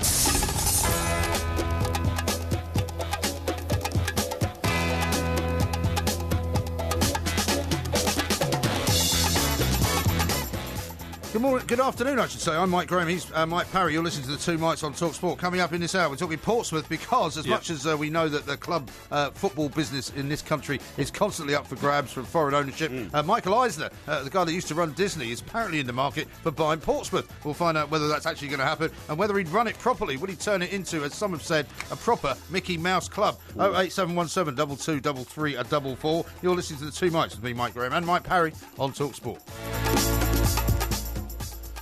An awful lot of Formula One related tweets have come in, including this one from Emma, who says, why don't you start each race and Grand Prix drivers legging it, sliding over the bonnet and diving into the car, a la Starsky and Hutch? Well, you get bonus points. That's how they start the 24-hour, what's the name of that? Le Mans. Le Mans, yeah. 24 hours, yeah. They run from the other side of the track, don't they? Yeah. But they don't sort of slide across the bonnet, though. No, well, of course not. But, I mean, that's not as... I mean, I think the young lady who sent that in is trying to make fun of it, but it does actually happen in motorsports. So that's already been done. The Britain Bangkok Michael says, actually, he quite likes my idea. The more difficult, dangerous corner would be shorter, so more risk for a greater time reward. You see, that's the kind of idea that people like. Yep.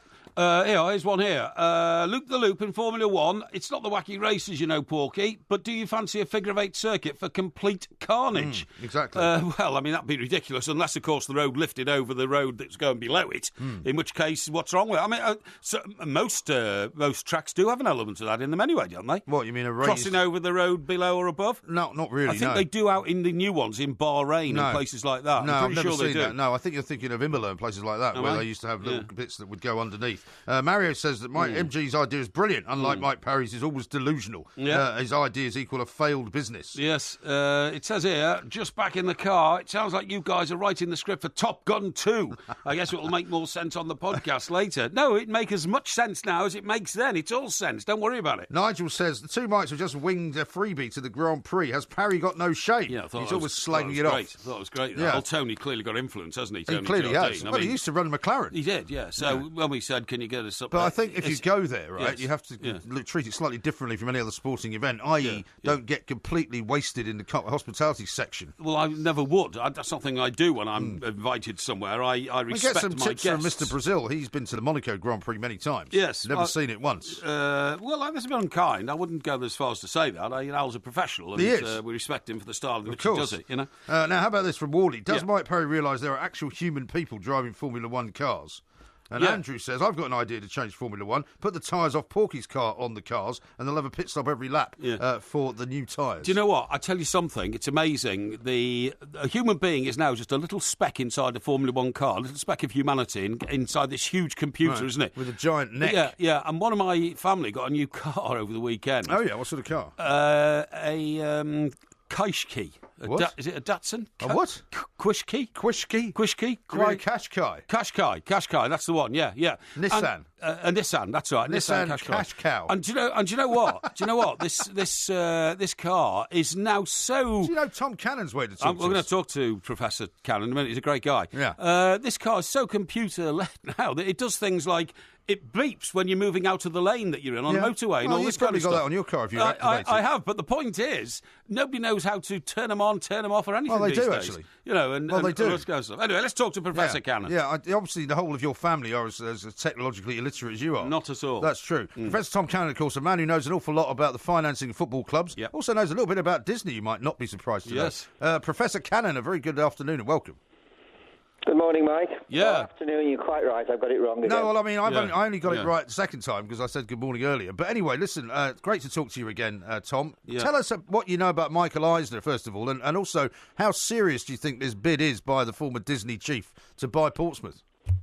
Well, Mike Eisner was a phenomenally successful chief executive at Disney. Yeah. He came into Disney at a low time in their history because basically they made all the success of their theme parks, but basically were looking for a future for their entertainment division.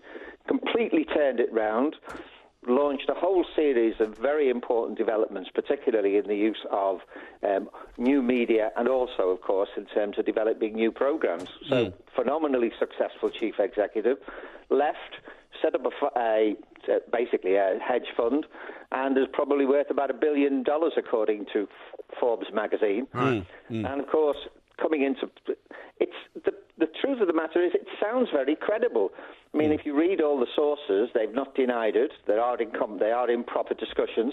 So it does look like it's a serious interest, which would be, on paper, great for Portsmouth, particularly after their checkered history with previous owners. Oh, indeed. Do you know one thing that I find a bit mysterious here, Prof, is that Mr. Eisner is a money-making machine. You're quite right. 1 minute Disney was showing Mickey Mouse films, and the next they are one of the biggest sort of multimedia companies in the world, aren't they? Nobody quite knows how it happened, but of course it was down to Mr. Eisner. Now, if his motivation is to make money, isn't the worst business in the world to saddle yourself with a Premier League club in England, particularly one that needs as much renovation as Portsmouth? Well, a former Premier League club, but nobody's ever doubted the potential of the franchise. But you're quite right. First of all, there are major ground issues. Don't forget, the ground is quite a small ground, which was one of their problems when they were in the Premiership anyway, the numbers they could get in. Second, of course, as Southampton gets strong, Portsmouth next door actually either creates a great rivalry, but never did it. Yeah, and Bournemouth, of course, just further along the coast. Absolutely, and of course you could argue that's coming along as a region, but don't forget the truth of the matter is, they have had very good ownership from the fans' trust, and I don't think the fans' trust would enter into anything which didn't look good on paper and wasn't good for the future of the club. But he's a serious player. But if he is a serious player, and I don't wish to show any disrespect to Portsmouth, if he wants to get into the football business, surely he could aim a little bit higher. Well, he'd get him very cheap, wouldn't he, Tom? He'd get him very cheap because of where they are. Yeah, but we all know, and he would know this as well by talking to people, that money doesn't necessarily buy success in the football business. So, would he not want to go for something slightly less checkered history-wise, You put your finger on it. People look at football and they think it's easy. And I think there's a real risk that he's looked at Portsmouth, looked at their history. It's not that long since they were winning trophies, don't forget. Yeah. And the other Mike and I's team have not won a trophy as recently as Portsmouth have. No. But he's looked at that, and maybe he's worked on the principle, basically, buy it cheap and build it up and maybe sell it on expensively. That's been a success strategy for a lot of investors like Michael Eisner. Yeah. Well, the crowds that Portsmouth still get, because I have a place down there on the coast, are still astonishing. 17,000 and 18,000. In the lowest tier of English football. The ground issue, you're absolutely right. But do you know what, Tom? In much the same way as Everton are planning to build on the docks, Portsmouth could easily do that. They could have a spectacular stadium.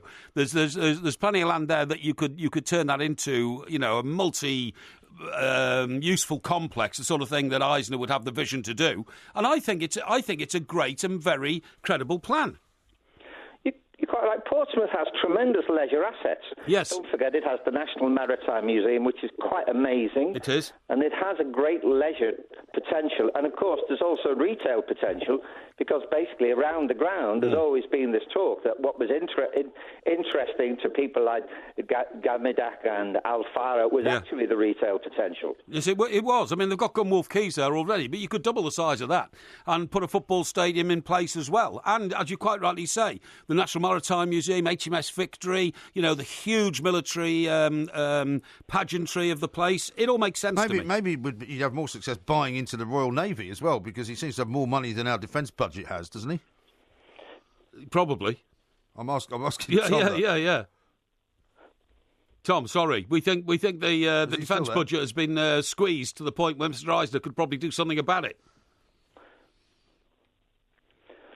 I don't think he's there. No. Where's he gone? I don't know. I don't know what's happened to him. Prof, are you there? Yeah, he's gone away. He's disappeared. No. I can only hear him breathing. Yeah, that's right. It's as though somebody sneaked into the room and silenced him. That's right. Put a hood over his head. What I was going to say to him is there is some precedent for this in the sense that Michael Eisner was involved with the Anaheim Ducks. Was he? Ice hockey team and the Anaheim Angels. Right. Tom, are you back?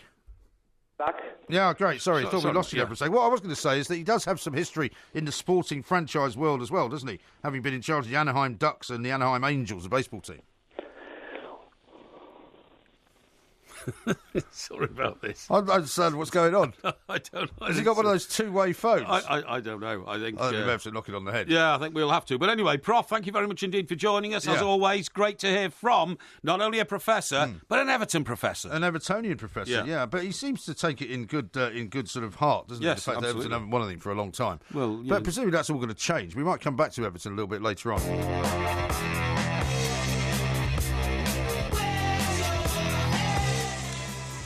This is Talk Sport. We are the two mics. Of course, we are here until 1 o'clock, at which time it's Hawksby and Jacobs coming up. A couple of people have been very disingenuous about our interviewing technique. Yes. Here's one from John. He says, great interview with Darth Vader, chaps. One from Bob, who says, sounding like the prof fell asleep every time MG asked him a question, which is very harsh. And then Johnny says, sounding like your guest was fed up with Porky calling him prof. All we could hear was him sighing. Yeah, well, no, he wasn't sighing. That was Professor Tom Cannon, by the way. It was very highly esteemed football professor. It sounded sounded like a split line, didn't it? Like, we could hear him, but he couldn't hear us, so to speak, Yeah.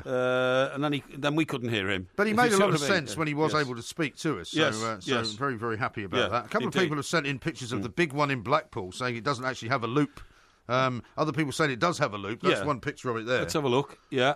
Okay, well, I think another part of it does have a loop, though. I think it does have a loop. You're correct. And it's a bit raw and tender to say the ones at Alton Towers did, but unfortunately, they ended up in a crash, which cost people terrible injuries. Yeah, so Chris says this. We'll skip over that never mind watching Formula One. I'd pay to see the two Mikes race each other. A Porky reaction cam would be hilarious. So you've got to take me up on this challenge. Yeah. Instead of shirking it like you do all the others. Sure. No, I will. It's just a question of finding the time to do. Here we go. We've got loads of other things we've got to sort of get on with, you know what I mean? Exactly right. Now, talking of things to get on with, the last time you and I saw each other, which was on the warm-up on Saturday, you were hopeful that by the time we saw each other again today, your famous chair, the £700 chair, would have been fixed by an upholsterer. Yeah. Has it been?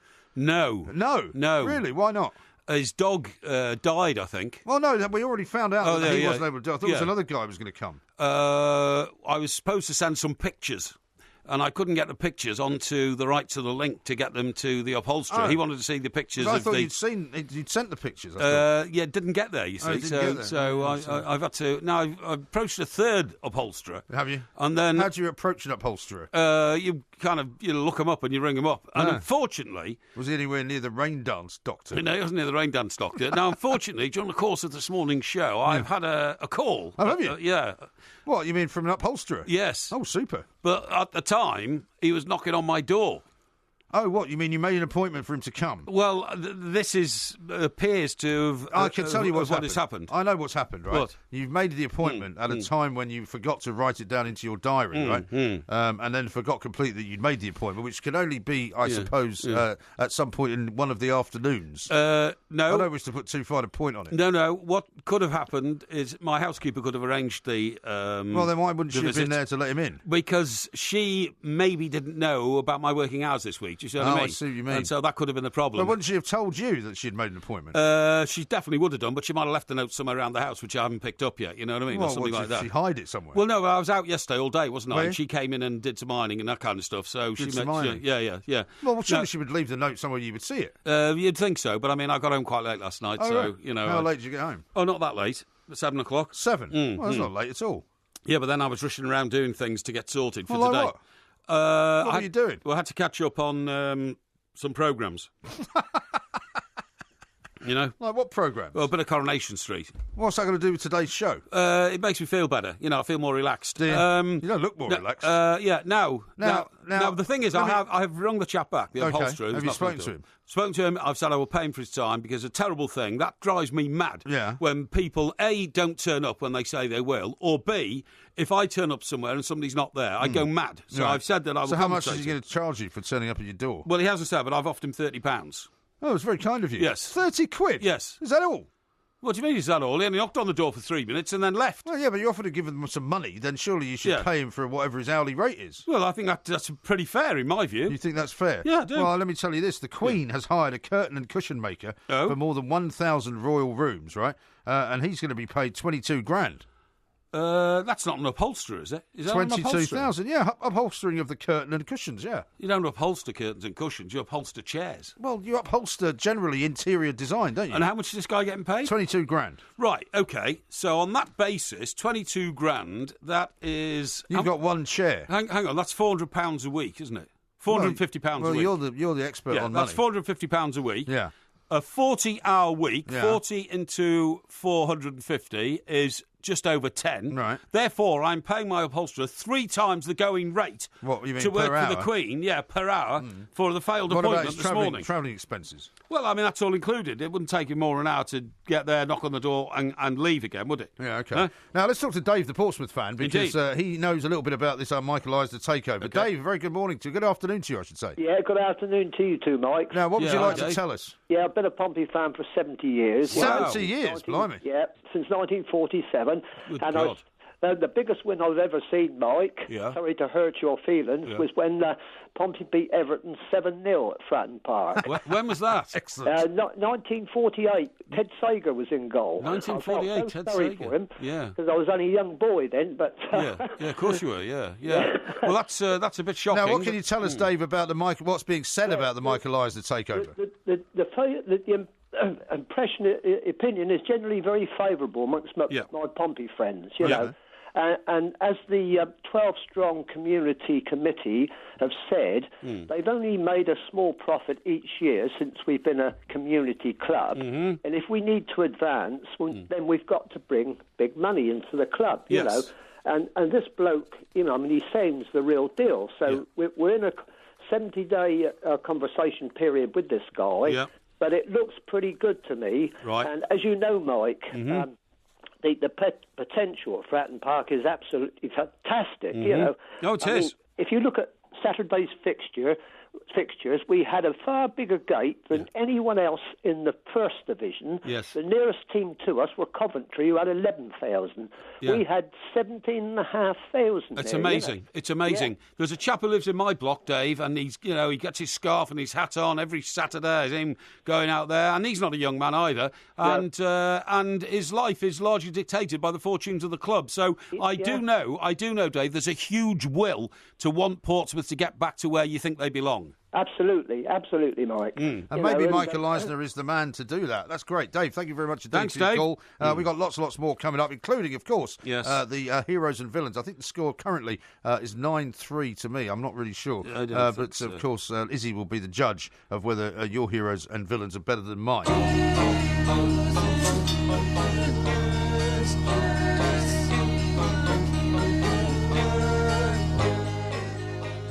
This is TalkSport. We are the two mics, and that, of course, is the music for heroes and villains. It is what we do every Monday, basically. Two heroes, two villains.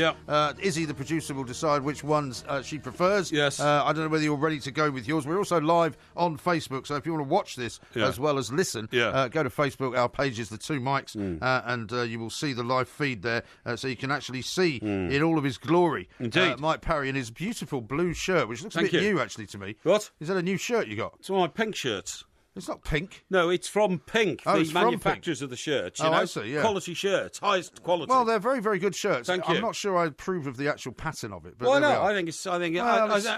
I wouldn't mind getting the opinion of those that matter, who are our millions of listeners. I'll just get more into focus. What about the management? So you can see it, yeah. Sorry? You say those that matter. Oh, yeah, the management are quite important as well, yeah. They are. I'm not sure okay. Anyway, go look for it on Facebook. Are you ready for your first hero? I'll go for a first villain first, please. Okay, then. My first villain has got to be, and I don't care whether it's blindingly obvious, it's Neil Taylor, the man who broke Seamus Coleman's leg. It is. I have to say that is blindingly obvious. It is blindingly obvious, but then again, how could you possibly have a heroes and villains competition without naming him as a villain? It was reckless. It was off the ground. It was hopelessly without care to a fellow professional, and I don't see how anybody else could possibly have a bigger villain of the week. I'm not saying that there was necessarily intent to do the damage he did, but it was reckless beyond belief. Okay, well, I'm going to go with first my hero of the weekend. And because you've been so blindingly obvious with your villain, I'm afraid I'm going to have to steal Jermaine Defoe, which I'm sure you were going to use anyway. I can't argue with that. And because not only did he come back from a 3-year absence from playing for England, but he scored a goal. He scored the first gool, which kind of broke the deadlock, made things interesting. But that's not the reason I've given him the hero status. The real reason is, of course, the fact that he led out little Bradley Lowry onto the pitch at Wembley, and the work that he has done and the attention that he's shown to young Bradley has just been a lovely thing to see. And in fact, Henry Winter wrote about it in his piece this morning. Indeed, that so often we hear about players being very heartless and only fascinated by money and all of that. And Jermaine Defoe has been a fantastic example of how to be a responsible and I totally agree. Well-informed player. And I have to also tip my hat to Joe Hart, who, if you noticed in the tunnel, saw that Bradley was behind him with Jermaine Defoe and actually took a step back and said, "Why don't you lead the team out?" Okay, so how many heroes are you having here then? Two. this is a terrible thing that you're now doing, No, right? no. I'm trying to make a very nice point about a very, very nice football player, something that was done that was good, but I didn't want to miss out Joe Hart, because what Joe Hart did was also very good. Doesn't make him a hero, but it makes him a very nice man. I see, okay. So I'm sorry that you wish to rain on my parade, and indeed on Jermaine's as well. Funny enough. But that's my first hero. I'll tell you who my first hero is now. It is, in fact, little Bradley Lowry himself. Really? It has to be. Okay. And that was when I came into work this morning. I thought, we're doing heroes and villains today. There's only one hero from that weekend, and it's that little lad, Bradley Lowry, bravely fighting cancer. Jermaine Defoe, of course, a huge supporter of his and a terribly decent man to have done what he's done. But the real hero there is little Bradley Lowry. The whole world's hearts melted when they saw him. He is my number one hero of the weekend. Okay, well, my first villain of the weekend is away from the international game, and maybe this is the reason why he's starting to make these kind of noises. Jack Wilshere, the player that everybody loves to hate, right? Yes. And there's, with good reason in some cases. He's gone down to play for Bournemouth on loan from Arsenal. He's already starting to make noises, and I suspect it's partly because he wasn't picked for the England squad. Yes. That if he doesn't get any kind of recognition from Arsenal for the new season, he'd like to go and play for AC Milan. Now, apparently, Jack Wilshere is one of these guys that thinks he's a very good footballer, and he has been in the past a very good footballer. But Gareth Southgate, the England manager, clearly doesn't think that he's playing well enough. He started off playing well at Bournemouth, but now he's starting to miss games again. He's not getting picked for the first team quite a lot of the time, and he's obviously got some kind of problem. I don't know what it is, but why on earth he thinks that the Italians are going to want him when he doesn't appear to show any real kind of enthusiasm for playing in this country. And Arsenal don't want him back. And Arsenal don't want him back. You know, what on earth is he thinking? So he's my villain. Yeah, okay. Well, my second villain, have I had a first villain yet? I can't remember. Oh, yeah, Neil Taylor's first Neil villain. Taylor. My second That was villain, only 5 minutes ago. Yeah, that's right. Yeah. My second villain is the overall producer of Red Nose Day comic relief on TV. You mean the charity that raises £77 million for starving children in Africa? The £77 million. What a disgrace. No. The £77 million is, of course, a vital lifeline to people who have nothing in life. But I'm afraid the way it's raised now through that comic relief programme is enough to drive people bonkers. I think the format is tired.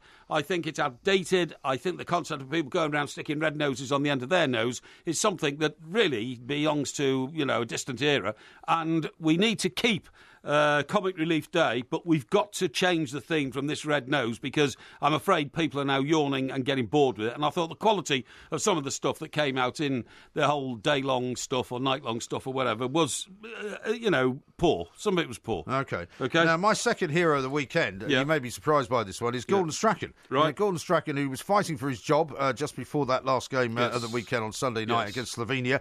He's fighting against a very, very sort of vacuous and vapid background up in Scotland, where football has really died a death. Yes. Where people are looking at club football and thinking, why is it we can't produce players of the like of Graham Souness anymore? He's got hardly any decent footballers to pick from. Right. He takes on Slovenia, one of the better teams in the championship, actually, and one of the teams that you would have thought he would lose to. And he manages to convince the team that they have to win the game. I see. Not least just to save his own job. I see. And so I think heroically, against all the odds, Gordon Strachan is possibly the hero of the entire weekend. Right. So you're calling a man who can only half fill Hampden Park for an international game. That's not his fault. Of course it is, because the performance has been so poor. That's not his fault. You think a man who is going to lead Scotland back into the wilderness, because they ain't going to qualify for the World Cup in Russia. Well, you say that, you're not sure, though. And you think he's a hero? Sure. I say this Are you sure he's not a villain? Against all the odds, against all the odds, Gordon Strachan has come up with a result that nobody was predicting. Yeah, drivel. Right, well, you know who my second hero is? Go on. Right, now here we are. Think Ferrari.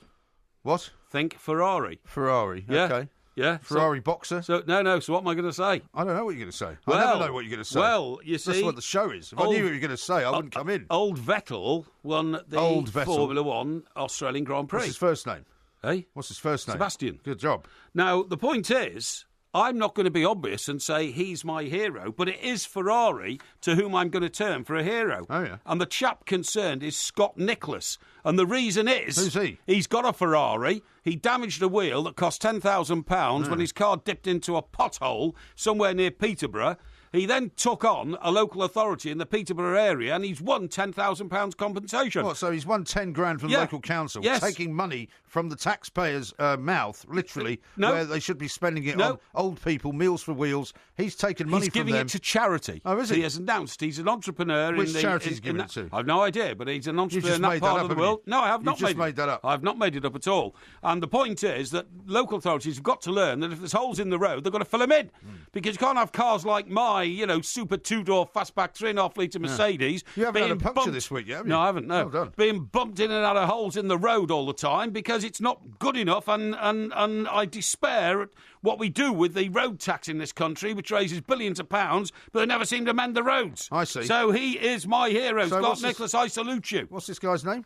Scott Nicholas. Scott Nicholas. And what's his business? He's an entrepreneur. An entrepreneur? Yeah. That sounds a bit interesting. What do you mean, entrepreneur in what? Entrepreneurs are people who bring the market forces of production, distribution and supply together to form a cohesive economic picture, pattern, model. Oh, okay. Okay. That sounds very, very good. Yeah. All right, my final villain of the weekend is good old Jeremy Corbyn. Jeremy Corbyn? Jeremy Corbyn, yeah, he's still sitting in there. What's he done to... well, he's not doing anything, villainous? really. I mean, aside from the fact that he's still there, which makes him a villain in the first place, because nobody in the parliamentary Labour Party wants him there. He's now said that, despite the fact that Theresa May has now triggered Brexit, right, and triggered Article 50 and all of that, he says that the only way the Labour Party will go along with it is if they have this ridiculous set of demands met. And people are admitting that actually he's only asked for all these demands to be met because he knows that they can't be met. So he's basically trying to sabotage the whole thing. Despite the fact that the British people have voted for Brexit, despite the fact that the British people have had a referendum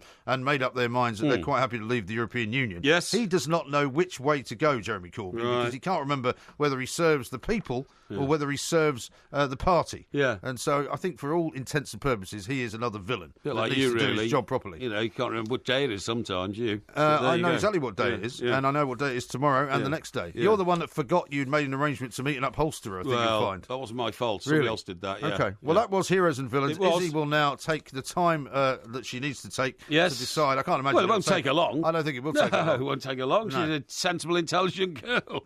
She knows exactly. Girl. Yes, Girl. lady, whatever. Lady. Well, okay. What do you call a female member of the population? A woman.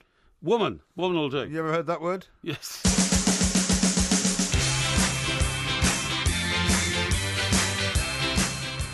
OK, folks, this is the Two Mics. We are, of course, on Talk Sport, and we are with Wix. And right now at Wix, there is a 3 for 2 on all decking and all wood care. OK?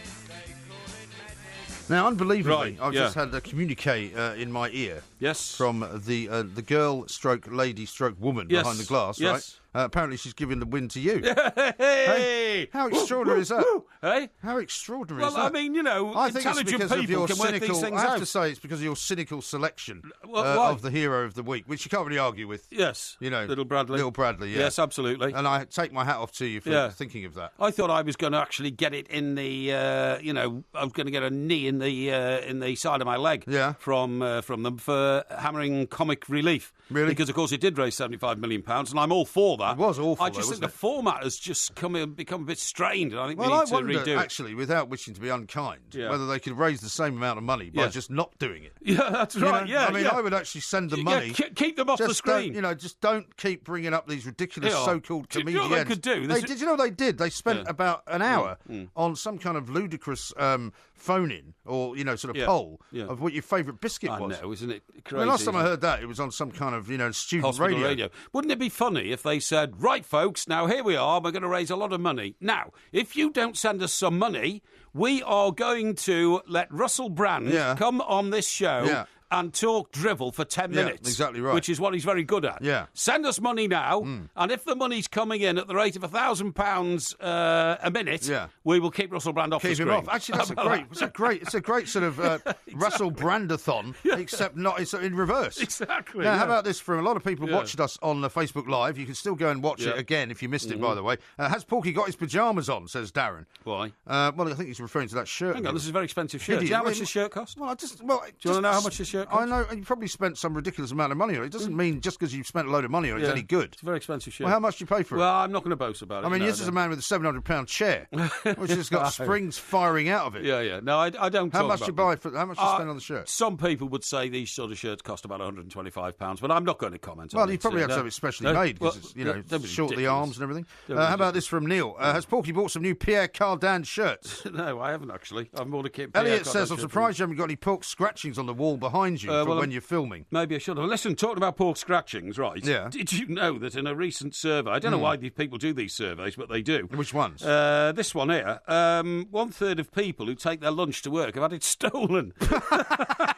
Well, doesn't that depend where you work? Yeah, I suppose so, yeah. I mean, there are people, though, who have had things stolen from here at TalkSport Towers. Yeah. I mean, we've got one of the guys that works with us at night who has a particular affinity for, I think it's gluten-free cereal or something like that, because he's got a couple of... I see. Yeah. Well, don't mock him. He has a gluten problem, yeah. Well, he's got, he has a sure, reason for eating a specific type of food. Yeah, because he's fat. No. No? No, I don't know who you're talking about. Well, I don't know what you're talking about. You're so offensive, aren't you? That's why most people eat special food to keep themselves in shape, you know? No, not at all.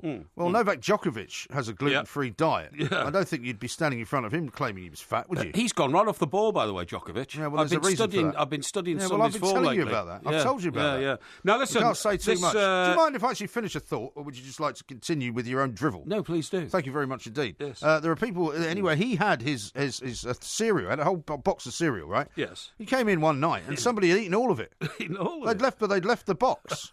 So the box was terrible. like empty. Yeah. And he went to retrieve it from the top of the cupboard. Yeah. And it was all gone. That's terrible. Have you ever lived in a communal situation? No, I hate it. I couldn't stand it. Well, not even when you were a student. I did as a student, but so you must have done that. Well, yes, but I mean that students you can accept it because you have different values in life. But the first time I worked up in Newcastle, I lived in a house with two other guys. Yeah. And they were filthy slobs. And I can't imagine what that'd be like. That'd be awful. No, but the difficult area is always the kitchen. Yes, of course it is. Because you put things in the fridge. fridge. And the bathrooms as well, keeping them clean. But that's not such a problem in a way because you expect that. But what the trouble is with the kitchen, right? And say, for example, you're the only guy that ever buys the milk. Yes, that's right. And you come home one night and you want a cup of tea and there's no milk. Yeah, I used to organise, like rotas and all that kind of stuff, and they never recorded. I can imagine you doing that. They never recorded. But you'd be incredibly irritating. They were always stealing money out of the tin in which we put the float. Yeah, that's right. Yeah. Pay for the telephone bill and all that,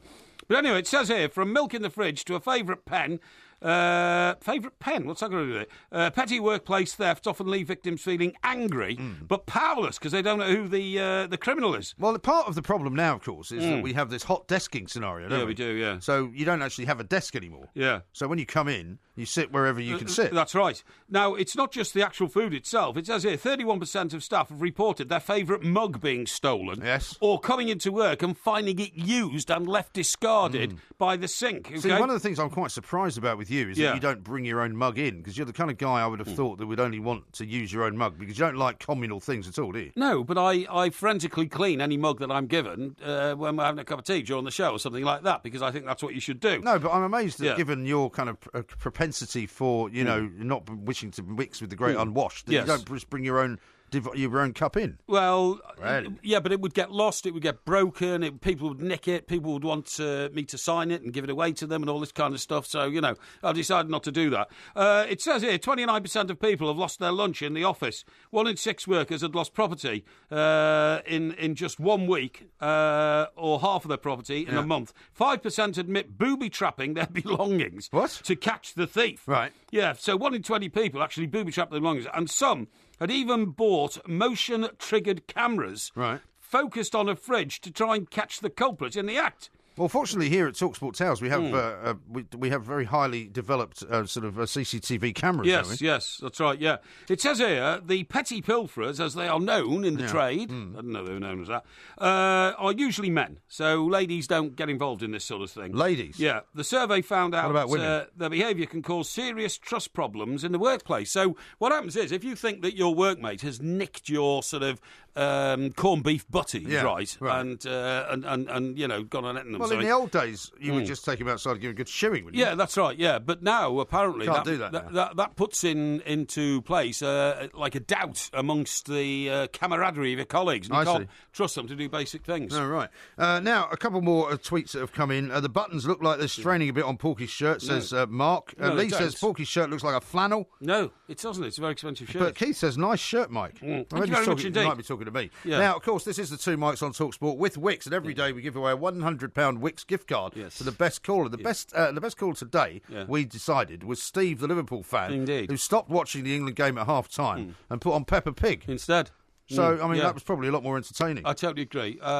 Delighted to award that £100 to you. Well done, Steve. And I'm afraid we'll have another £100 to give away tomorrow. Yeah, another £100 to give away tomorrow. But I'm afraid that your elation at winning this wonderful prize, Steve, will be short-lived. The minute that Everton turn out at Anfield on Saturday. Are you going? And no, I can't. Can Why I? not? Well, we're going to be here, don't we, till 1 o'clock? Well, you can take the afternoon off for the derby. No, it could be done. No. I always put work first, no matter what it is. Is that right? Definitely. Okay. Yeah. All right. Well, we'll be back tomorrow. We will. And it's our studio tomorrow.